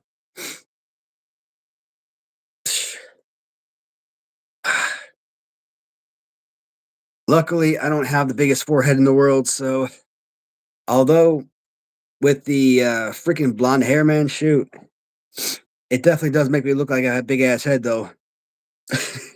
Just imagine what this freaking skull looks like when it's shaved, though. Actually, damn, you don't have from this distance. It actually looks like I have a shaved head. So you could pretty much feel like you know what I look like as a shaved head or with a shaved head because from this distance, it looks like I'm bald. So uh I was talking to the wife about possibly getting like a flat top, military flat top, right? You know, you could looking like Guile from Street Fighter or something, right? She like, and I can't damn flat top. But I don't know, man. I've had long hair for a few years now, and it might be time to get it cut. I mean, I just got a haircut like maybe a month ago or so, but I might just have her, shave my head or something. Before she decided, or we decided to go ahead and blonde the hair. We were talking about possibly shaving the hair off, but we decided to do something different and just decided to blonde it out. We might go back in and blonde it some more because it didn't blonde the right way. It's still kind of like orange looking, so it's not like blonde the correct way. When you go back to some of my older videos, and I had like this nice, good mixture of like blonde and black of the hair, and I really liked the look of that hair. You know, the hair wasn't like super long, but you also had like this good mixture of hair, a mix of blonde and black, and I like that color scheme to my hair. So I like to get something like that looking, something like that going on. Guys, we're supposed to go like an hour today, and we've gone almost two and a half. It's a good stream, good fun stream. So good conversation. So I thank you.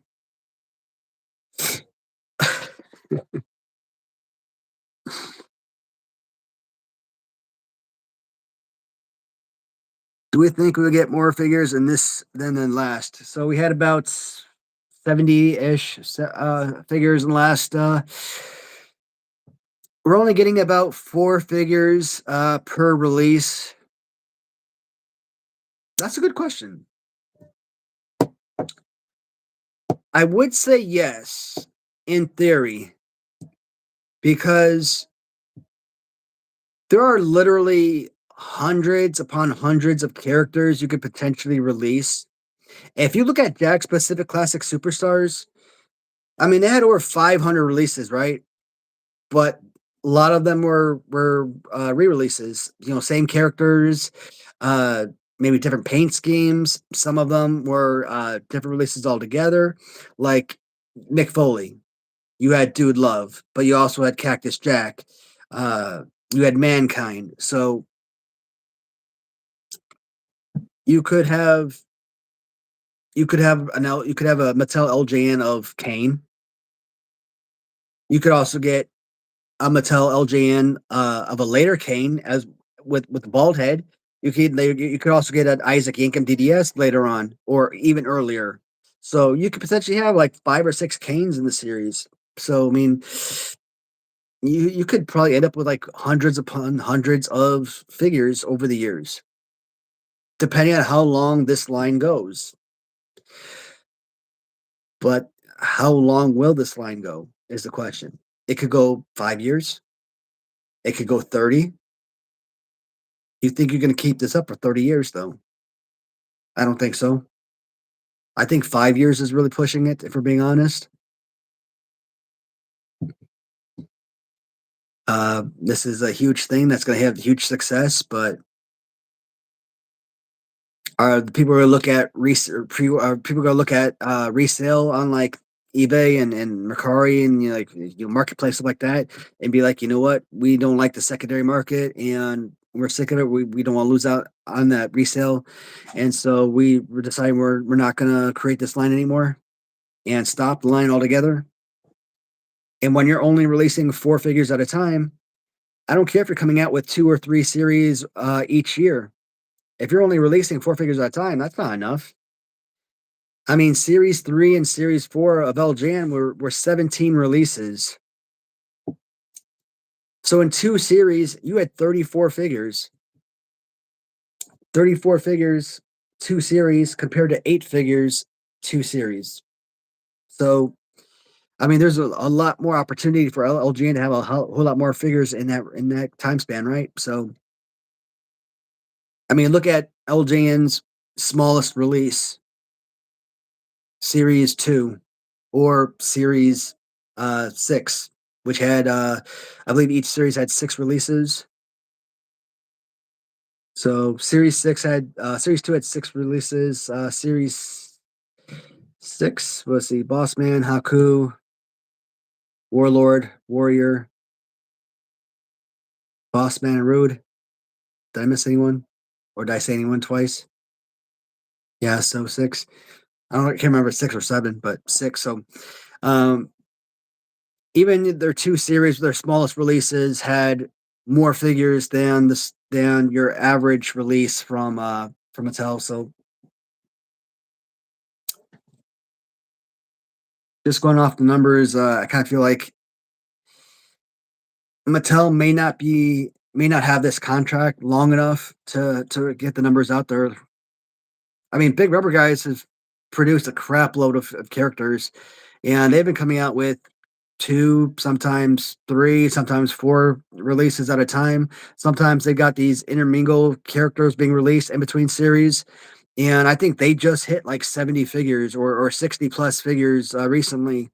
So, and they've been out, like I said, they've been out for like what, 3 years, 4 years now. I mean, they've been out for a while. Is Mattel going to have the longevity to be up for to have the amount of releases?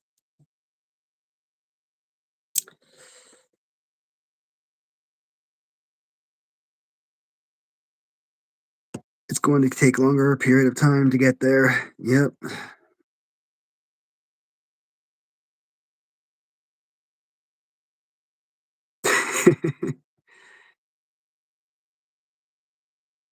You know what would be a badass LGN Android with $6 million man Bigfoot suit on? I actually have that Mattel figure. That actually is one of my favorites. Wouldn't be a bad piece to add too. I just saw the old comment. That's funny as hell.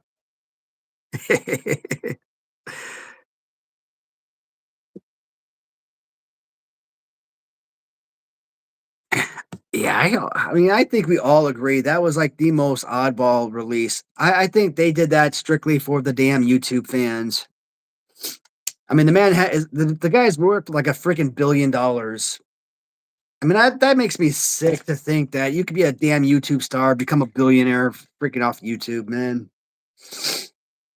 Uh, I'm just trying to earn $1 a day off of YouTube. Uh, I think my pay is down to like 37 cents a day. Yeah, I make like 37 cents a day off YouTube.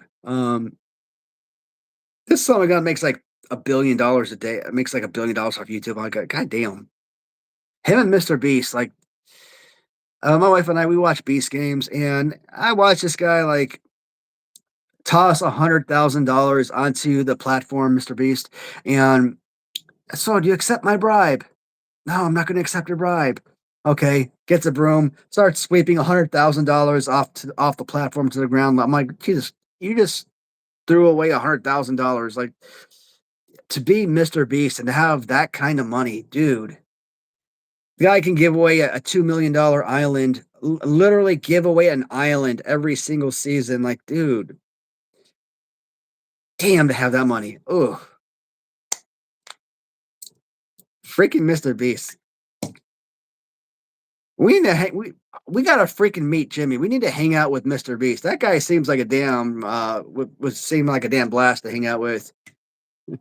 Him and his friends out there, his crewmen, that they just seem like a bunch of genuine cool guys to hang out with.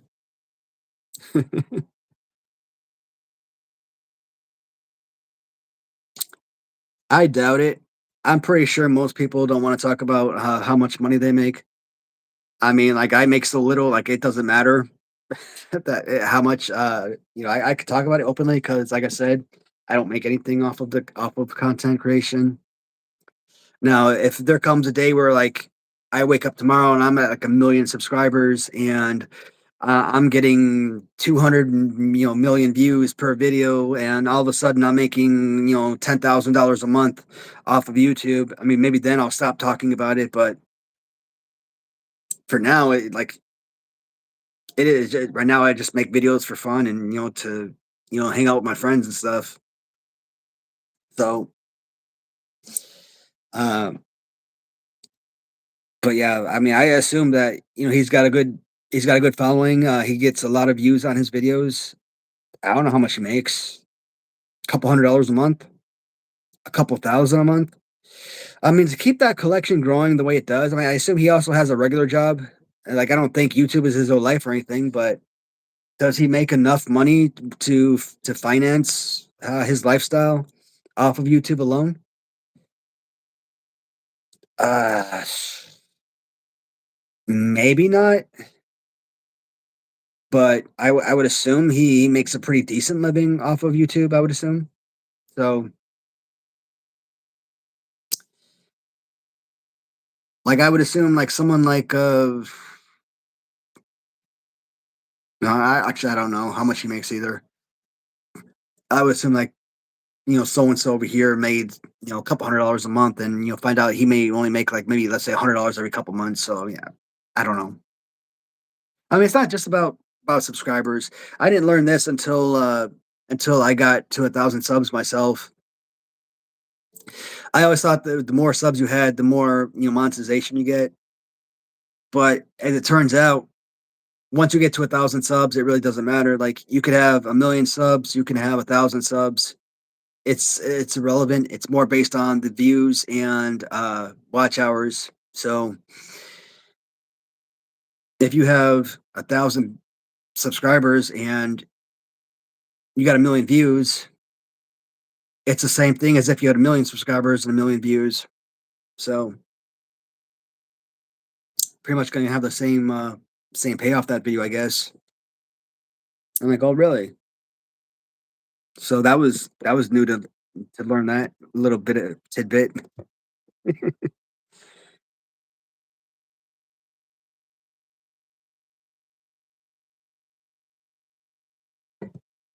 Is it Mr. Beast money? I mean, I highly doubt he's giving his own money away.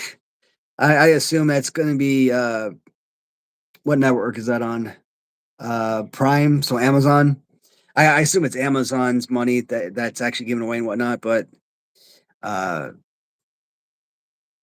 I'm sure a lot of it's probably his. I mean, it's his, it's Beast Games, so I'm pretty sure a lot of it is his investment into the creation of the TV show and everything. So, like Beast City and everything, I'm pretty sure he probably funded building that particular city for the show and everything. So,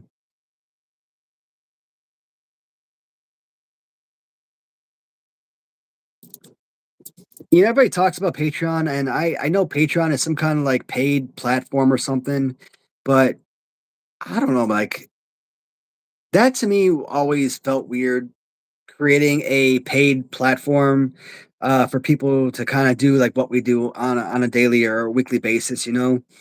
Um, I gotta stop saying Sorry, I'm trying to get better at that, but like it's just like my regular transitional wording.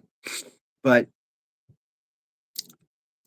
I always feel like anyone that wants to have access, conversation with me, you guys want to know what's going on with MRW, right? Or if there's important conversation, new stuff that's coming out for pre-sale, stuff like that, whether I post it to my YouTube community notes or or I talk about it during live streams, whatever, I want to have all my viewers have the opportunity to have access to that bit of information, have that knowledge, right? So I want people to feel like they need to subscribe to some kind of other content channel or something, have to pay for it to have access to me, to have access to that conversation and stuff. So I mean, will I do it one day if I need to do it in order to build my brand, to build my channel or whatever? But I don't like the idea of having to force people to pay for something that they should have the ability to get for free, right? So, but I don't know. Like I feel like that's something that's not anything I have to talk about right now. I kind of feel like that's something that's like way down the line, months, years. I don't know. I don't even know how to even set a sucker like that up. So like I don't even have to worry about it. Oh man, these last couple of things, guys, like we're 2.5 hours in. Like I said, this was supposed to be like a 1 hour live stream. We're probably gonna end up going like 3 hours. Um, Sorry. Um, I generally don't like to take your guys' time this much, but this has been a fun conversation. Been a lot of stuff to talk about today. So I really enjoy going into the topics for today. This has been awesome. I really wanted to talk about this trade right here, the Cubs Astros trade. But like I said, I feel like the baseball talk is something I want to do when there's multiple people talking because it's just better with multiple people and to conversate. So I'm gonna hold off the baseball talk for Saturday.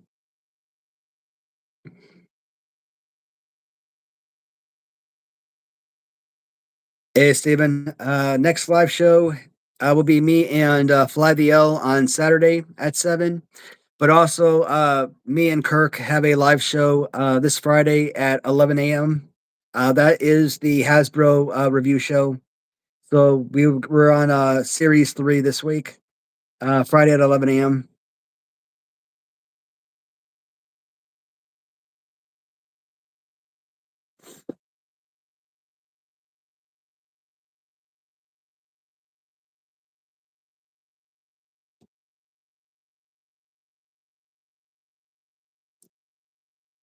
So it works at a food company. That's pretty awesome.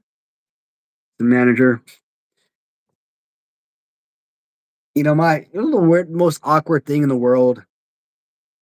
When I was in elementary school, my I guess he was a math teacher at some point, but when he was but for us, he was our social studies teacher, Mr. Para. Uh, yeah, Mr. Para. I don't remember when. I think he was like maybe seventh grade potentially. I think so. I think it was like our seventh grade social studies teacher. And I remember seeing him like probably a couple years later, maybe freshman year in high school or something, freshman or sophomore year of high school, and he was working at a McDonald's. In fact, I think he was working at the McDonald's across the street from the high school I went to at Lane Tech, and it was so freaking weird to see him there. I'm like, my dude, like he wasn't like a cook or cashier or anything. He was like the store manager, the restaurant manager. But he went from a school teacher to working at a McDonald's. I'm like, well, yeah. A school teacher, you're making like what 40,000 a year, and then you're a manager at a McDonald's. You're probably making like 60,000 a year. So, sure, he probably had a nice little, that nice little bump in pay. Plus, I think he gets like free burgers for lunch. So, why the hell not?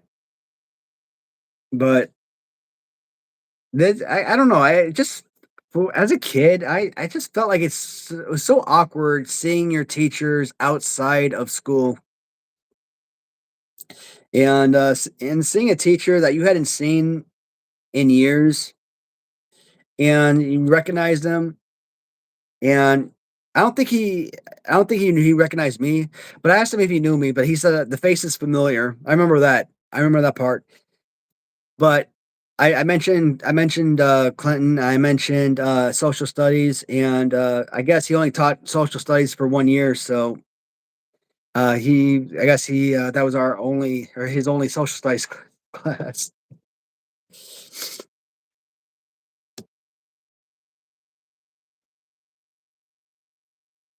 Hey, Steven, take care, buddy. Hope to see you on Saturday, man. Oh,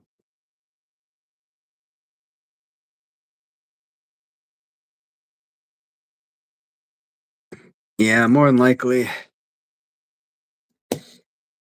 I never worked any fast food restaurants when I was a kid.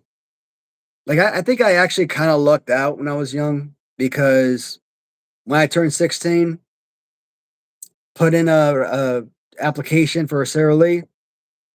Pretty much worked there like I don't say I worked there my whole life, but I pretty much worked there my entire high school life. So I was 16 in between freshman and sophomore year. So where is my rag? Did I throw that rag away? Damn it.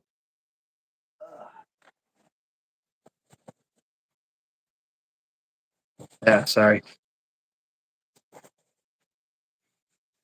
So in between freshman and sophomore year, I was 16 already and applied to Sara Lee, which is probably like maybe I don't know mile and a half or so from my house.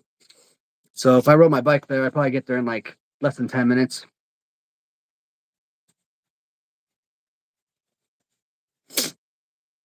Uh, we started off like making like $6 an hour. But shoot, man, that was good pay though. That first summer, I was practically a full time employee, man. Like I was pulling like 30 plus hour shifts every week, and I was making like good $300-400 every paycheck. So like good money, I think. I think that first winter during Christmas break, working good hours. You're on Christmas vacation, right? So you're off school for 2 weeks, pulling all those extra hours. Plus, you had holiday pay and everything. Remember, I got my 2 week paycheck. It was like for like $670. Remember, mom looking at me like, "Don't you ever quit this job? That was a good paying job." I'm making $6 an hour, and I remember mom looking at me like, this is a good paying job. Making 2 weeks worth of pay and making $600, and when that was considered like huge, but sure enough, man, like 3 years later, the only reason I gave up that job is because, once I graduated high school, I, joined the army and I joined the army months before. I was not stop loss. What's it called? I forget what you call it. I signed up for the army in January, but obviously I didn't go to basic training until after I graduated high school in June. So delayed entry, I think it's called something like that. Delayed entry program. So, but I tell you, man, like Sara Lee though, there was pay there from time to time really freaking sucked because I had set hours with Sara Lee. The guy only worked closing. So like if I work Fridays, let's say I got off the bus at 3:30, I worked from like 3:30 to 7:30 on Friday. And if I work Friday, I probably didn't work Saturday, which means I work Sunday. And I didn't come in, do opening with the whoever opened the store. Like I would come in later. So I'd work like 11 to 4:30, store closed at 4, close up the shop, cleaning, face the store. So 11 to 4:30. And then I come back the next week. I work like the Saturday shift, 2 to 6:30, right? Like those would be my hours. I once got a 2-week paycheck for like $35. Imagine taking your paycheck to the bank and trying to deposit a paycheck for 35 freaking dollars. I'm like, I can't taste shit with this. Hmm.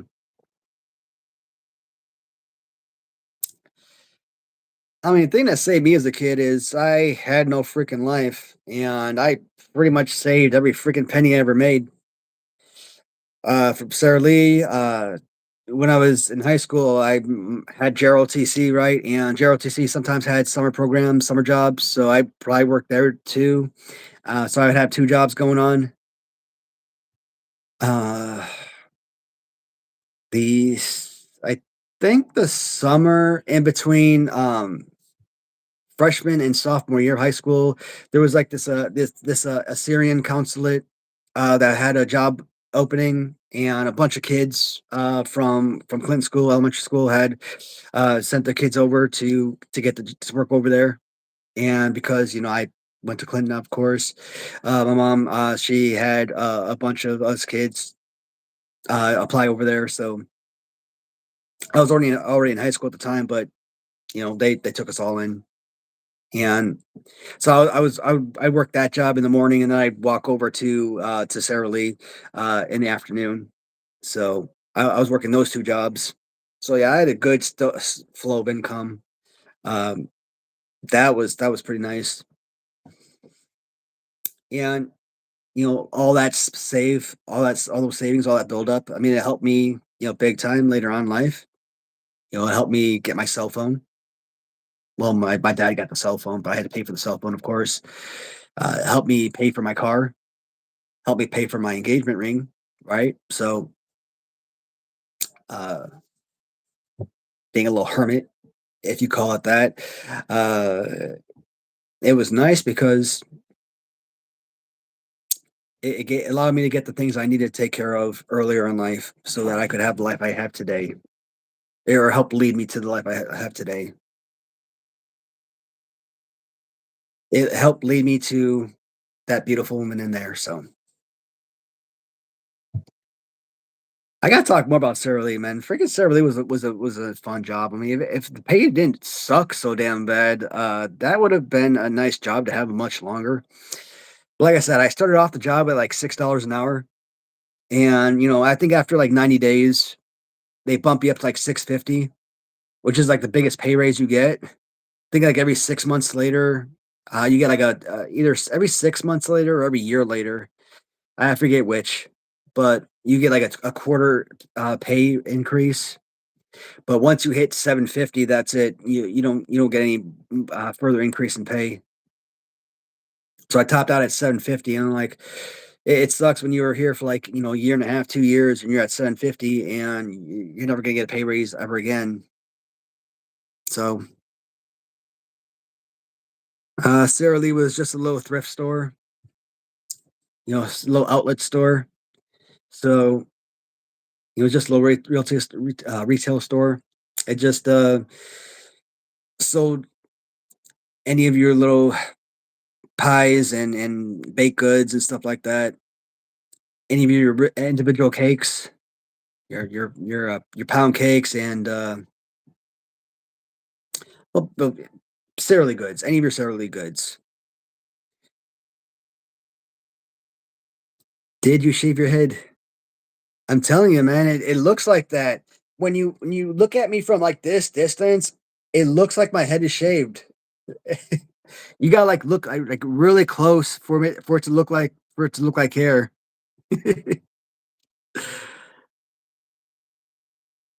No, it wasn't an actual bakery.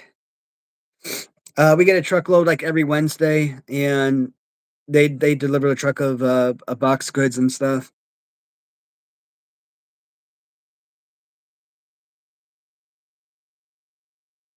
No, no. What sucks is like whenever the big bosses come in, and because the store was not very busy, and you could only go into the darn freezer, pull out boxes to face the store, so often, right? So a lot of time you're off to the side and you're sitting on the little cart because there's not. I mean, you're basically doing this majority of the damn day because you're. I mean, what the hell else are you supposed to do? Oh, get a broom. Uh, I mean, it's a small store. Like you press your back up against the wall, start taking some big steps forward, 25 steps forward, and you're basically on the other side of the store. I mean, like I said, it's a very small store, and it usually wasn't very crowded. You welcome the guests, the customers in. You walk up to them, ask them if they need help. But I mean, there's only so much you can do, right? Uh, you make a list. You walk around the store. You make a list of any products that need to be filled in. Make sure that those are filled in while still taking care of the guest, and if they need to be checked out. So you're trying to keep the store filled. You're trying to keep the store clean, and you're trying to make sure that people aren't. So that's the thing. If you're on the floor by yourself, and you got to keep going back in and out of the freezer, bringing boxes out, well, kind of keep an eye on the store so that people aren't, grabbing pies out of the darn freezer and walking out, or grabbing some strawberry cheesecake or something like that. Oh my god, we used to sell these damn tiramisu cakes over at Sara Lee, and they used to come in these big brown boxes about that big, right? And these tiramisu cakes were like $20. So a lot of those cakes that they used to sell in the corner were like between $15 to $20, and they were like these big fancy cakes. So basically, they were the cakes that I myself would never buy because they're freaking expensive. Like they used to sell like these New York style cheesecakes, like cookie crumble cheesecakes, whatever, strawberry cheesecake, New York style cheesecake, stuff like that. And they were like $4.69, and they were like the more fancier, more expensive, thicker cheesecakes. And those were like a delicacy, at $4.69, you really had to pay up for those. I mean, you kind of gravitated towards the more affordable, $2.59 cheesecakes, or chocolate cakes, or lemon cakes, vanilla cakes, something like that. Some of the layer cakes, um, because yeah, that $2 difference of cakes or cheesecakes, something really was a huge difference maker.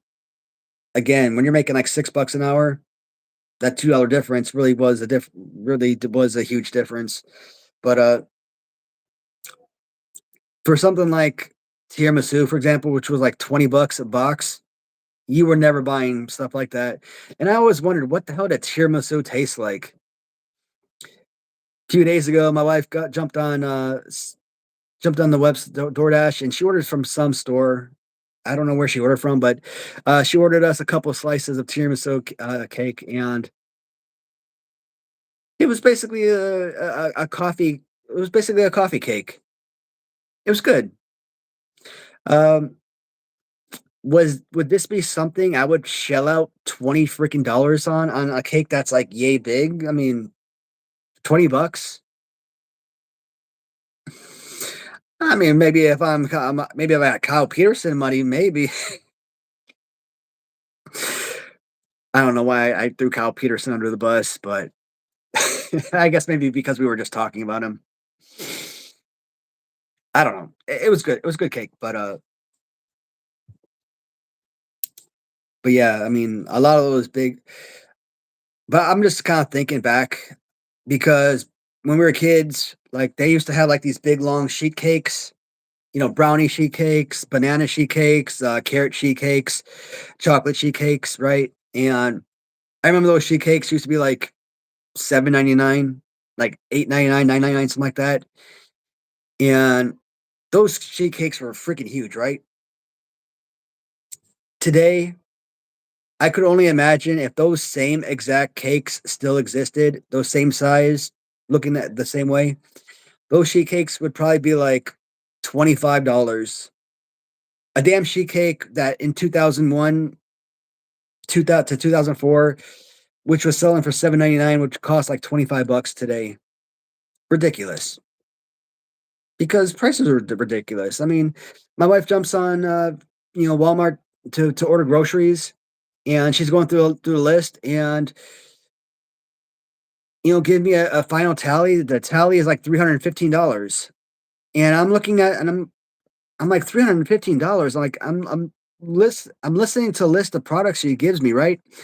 And I'm thinking we have maybe $125 worth of groceries and $315. I'm like, what the hell is the world coming to that we barely have anything in our cart, and that's $315. I'm like, babe, we gotta get back on this freaking list. We gotta start eliminating some crap because this is ridiculous. So eliminate a few items, bam, down to like 215. I'm like, this is freaking insane. Now our grocery list is nothing but condiments, and we're still at $215. I'm like, why? Oh man. Uh yeah. 8 more minutes, guys. 8 more minutes. We're gonna take it to 10 o'clock, and that'll put us at 3 hours. And I'm gonna call it a day, guys. So I think my wife is ready for me to join her, and I'm ready to join her and watch some more TV and before we head to bed for the night. So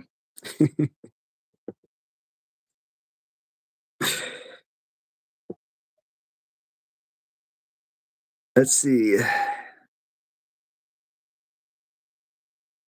Internet connected cell phones weren't a thing back then. Nah, 2001, 2004, no smartphones. And shoot, I didn't even get my first cell phone until I was 18. So that was 2003. And that was that US Cellular Nokia phone, the little blue phone that lit up on the side. I actually like that phone a lot. Plus, whenever it rang, I like the theme song that played on it too. Yeah. Sara Lee, 25%. That's why I always bought a lot of cakes from there. One thing I will admit, the damn sometimes Sara Lee, they had the individually wrapped cakes, right? Individually wrapped pound cakes, carrot cakes, banana cakes, brownies, chocolate cakes, right? Um, the little cakes are about, well, like yeah, let's say they're like yeah, yay big. But sometimes Sara Lee would send you boxes, and their packages would be like super freaking big because usually the packages would be like that big, but then you would get these packages and they would be like that big, but they're still marked at the same price. And they'd have their monthly discounts where normally there'd be like 50 cents, but they'd get like 3 for $1. And you get these damn cakes that are like supposed to be that big, and they'd be coming out like that big. And damn well people, they come in, they say 3 for $1, and they're coming in at that damn size. They're not going into the damn freezer picking up one of these packages at a time. No. Hey, I want an entire box of those son of bitches. So if there's 24 of those cakes in a darn box, you just got, a whole entire box for $8. So, and they're that damn big, well worth it. But me, I mean, imagine if I got 24 of those that size for $8, 25% off. I mean, that would have got me what, $6 for 24 of those. I mean, not like you got to put those in the freezer right away or anything. I mean, they could sit out. I mean, I could have taken care of my family, yeah, have some desserts, some snacks, for the family. Oh, but I was selfish as hell. I'm like, oh hell no. If I spent my hard-earned money buying some of these damn cakes, man, oh no, I mean, I'm eating this crap for myself. Uh-uh. Like I would go and I would buy like the New York style cheesecake, right? I would buy like that one was like raspberry or strawberry or something, or like I'd buy like the cookie one. And most people they get these cakes, they'd get themselves a knife, and they would cut it into like little triangle shape, right? Put the little slice on a plate and eat that little triangle. A slice of cake, like a normal rational person. This guy, this guy is a freaking maniac. You know what this freaking Joker does? This Joker gets a freaking knife, or I'm sorry, a freaking gets a freaking fork, gets a freaking cake out, and eats it right.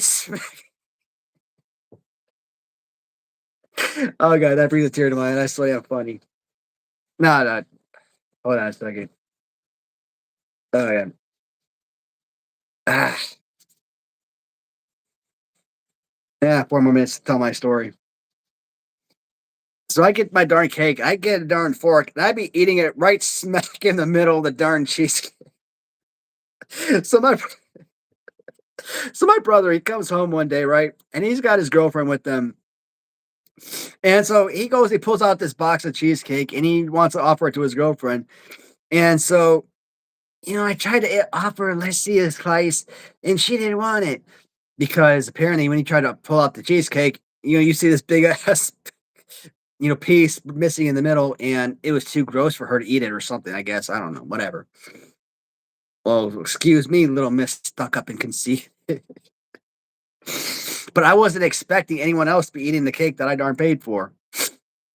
Yes, I was a big selfish asshole, but at 16 years old, when you're damn working for yourself, and in reality, that's kind of how I think my entire family operated. Because, and for me in particular, like when I started working, I started working for myself, and that I became self sufficient. So I literally became self sufficient at a young age. Uh, when I started working, I started buying everything for myself. I started taking care of myself financially for everything. Uh, Mommy and daddy were not paying my bills. Like I said, I like my cell phone. My dad had to get the cell phone for me because I obviously I was underage. I couldn't get a cell phone in my name, but I was paying the bills for the cell phone. I bought my car. It was a used car. Turned out to be a lemon, but like it was a used car. But I bought it. I paid it. I paid off. I paid it in full. It was my car. I paid the insurance on the car. Uh, engagement ring. I mean, shoot, fully grown adults who've been working their whole lives, put that type of payment into engagement rings. As an 18-year-old, I put that type of investment into that. Um, Food wise, I mean, I bought my food and stuff like that, right? I mean, we might be talking Sara Lee snacks and stuff, for example, but I mean, I mean, I still took care of myself. I still took my wife, who was my girlfriend in high school. We still went out on dates and stuff like that. Uh, if we wanted to go to movies or if we wanted to go out to restaurants or something. Um, for Gerald to see if I needed something, payment wise. I always took care of it financially. I bought my own Leatherman jacket uh when I was in high school and everything. So I took care of myself. So and like I said, my mom wasn't exactly the most well off person in the world, right? So to take away that financial burden from her, so that I would financially take care of myself, so that she didn't have to worry about me financially. That was also, I guess, important to me. I think a lot of my siblings, it became imperative that when we were all old enough to work, I mean, that's how it should have been. You know, you're old enough to financially support yourself, don't have to rely on mom to take care of you anymore. But so with the food, I mean, that's just kind of how I felt. Like, hey, I bought this cake for myself. Um, I mean, if the family wanted to eat it, so be it. But like, I mean, I kind of joke around that I was, being selfish with it, but like, no, it's just kind of like how I was eating it. I mean, it wasn't like saying no, you can't eat it. It's just kind of like how I dug in. But just like how my brother approached me about it later on, like I was an asshole because I ate my cake the way I ate my cake. Like, oh well, dude. Like if she didn't like it, tough. She's a guest in our house.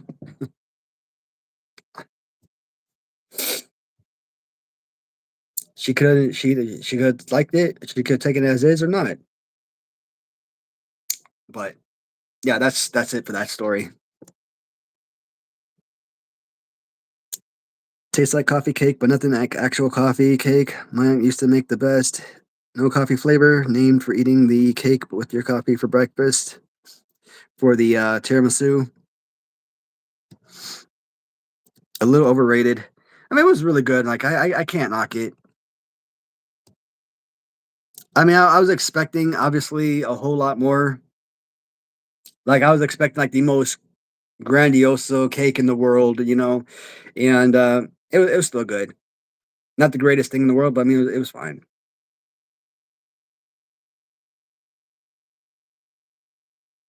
Just $200 worth of mail.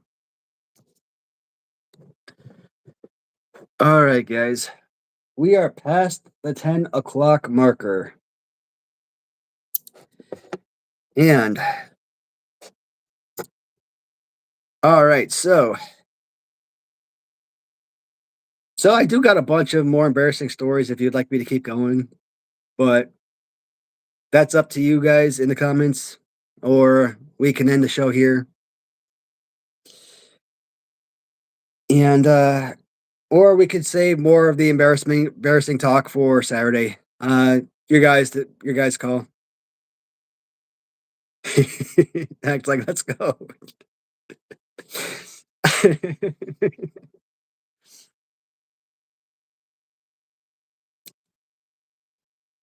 All right, Dax. Looks like you're alone right here, man.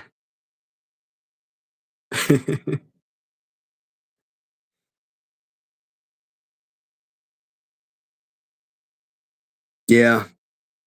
Hey, that 3 hours in, like I said, I mean, I don't want I never want these live streams to go 3 hours. Like I always say, 2 hours is the max. But there was a lot of good conversation today, guys. A lot of fun stories. So, hey, Dex, yeah, man. We'll be back on Saturday. I mean, we have 3 live streams a week, man. So, I mean, there's always time to really hear embarrassing stuff, man. um, I like these old time stories. Like talk about like early stage work and school and stuff. I mean, it's fun to get into the old time stuff. So,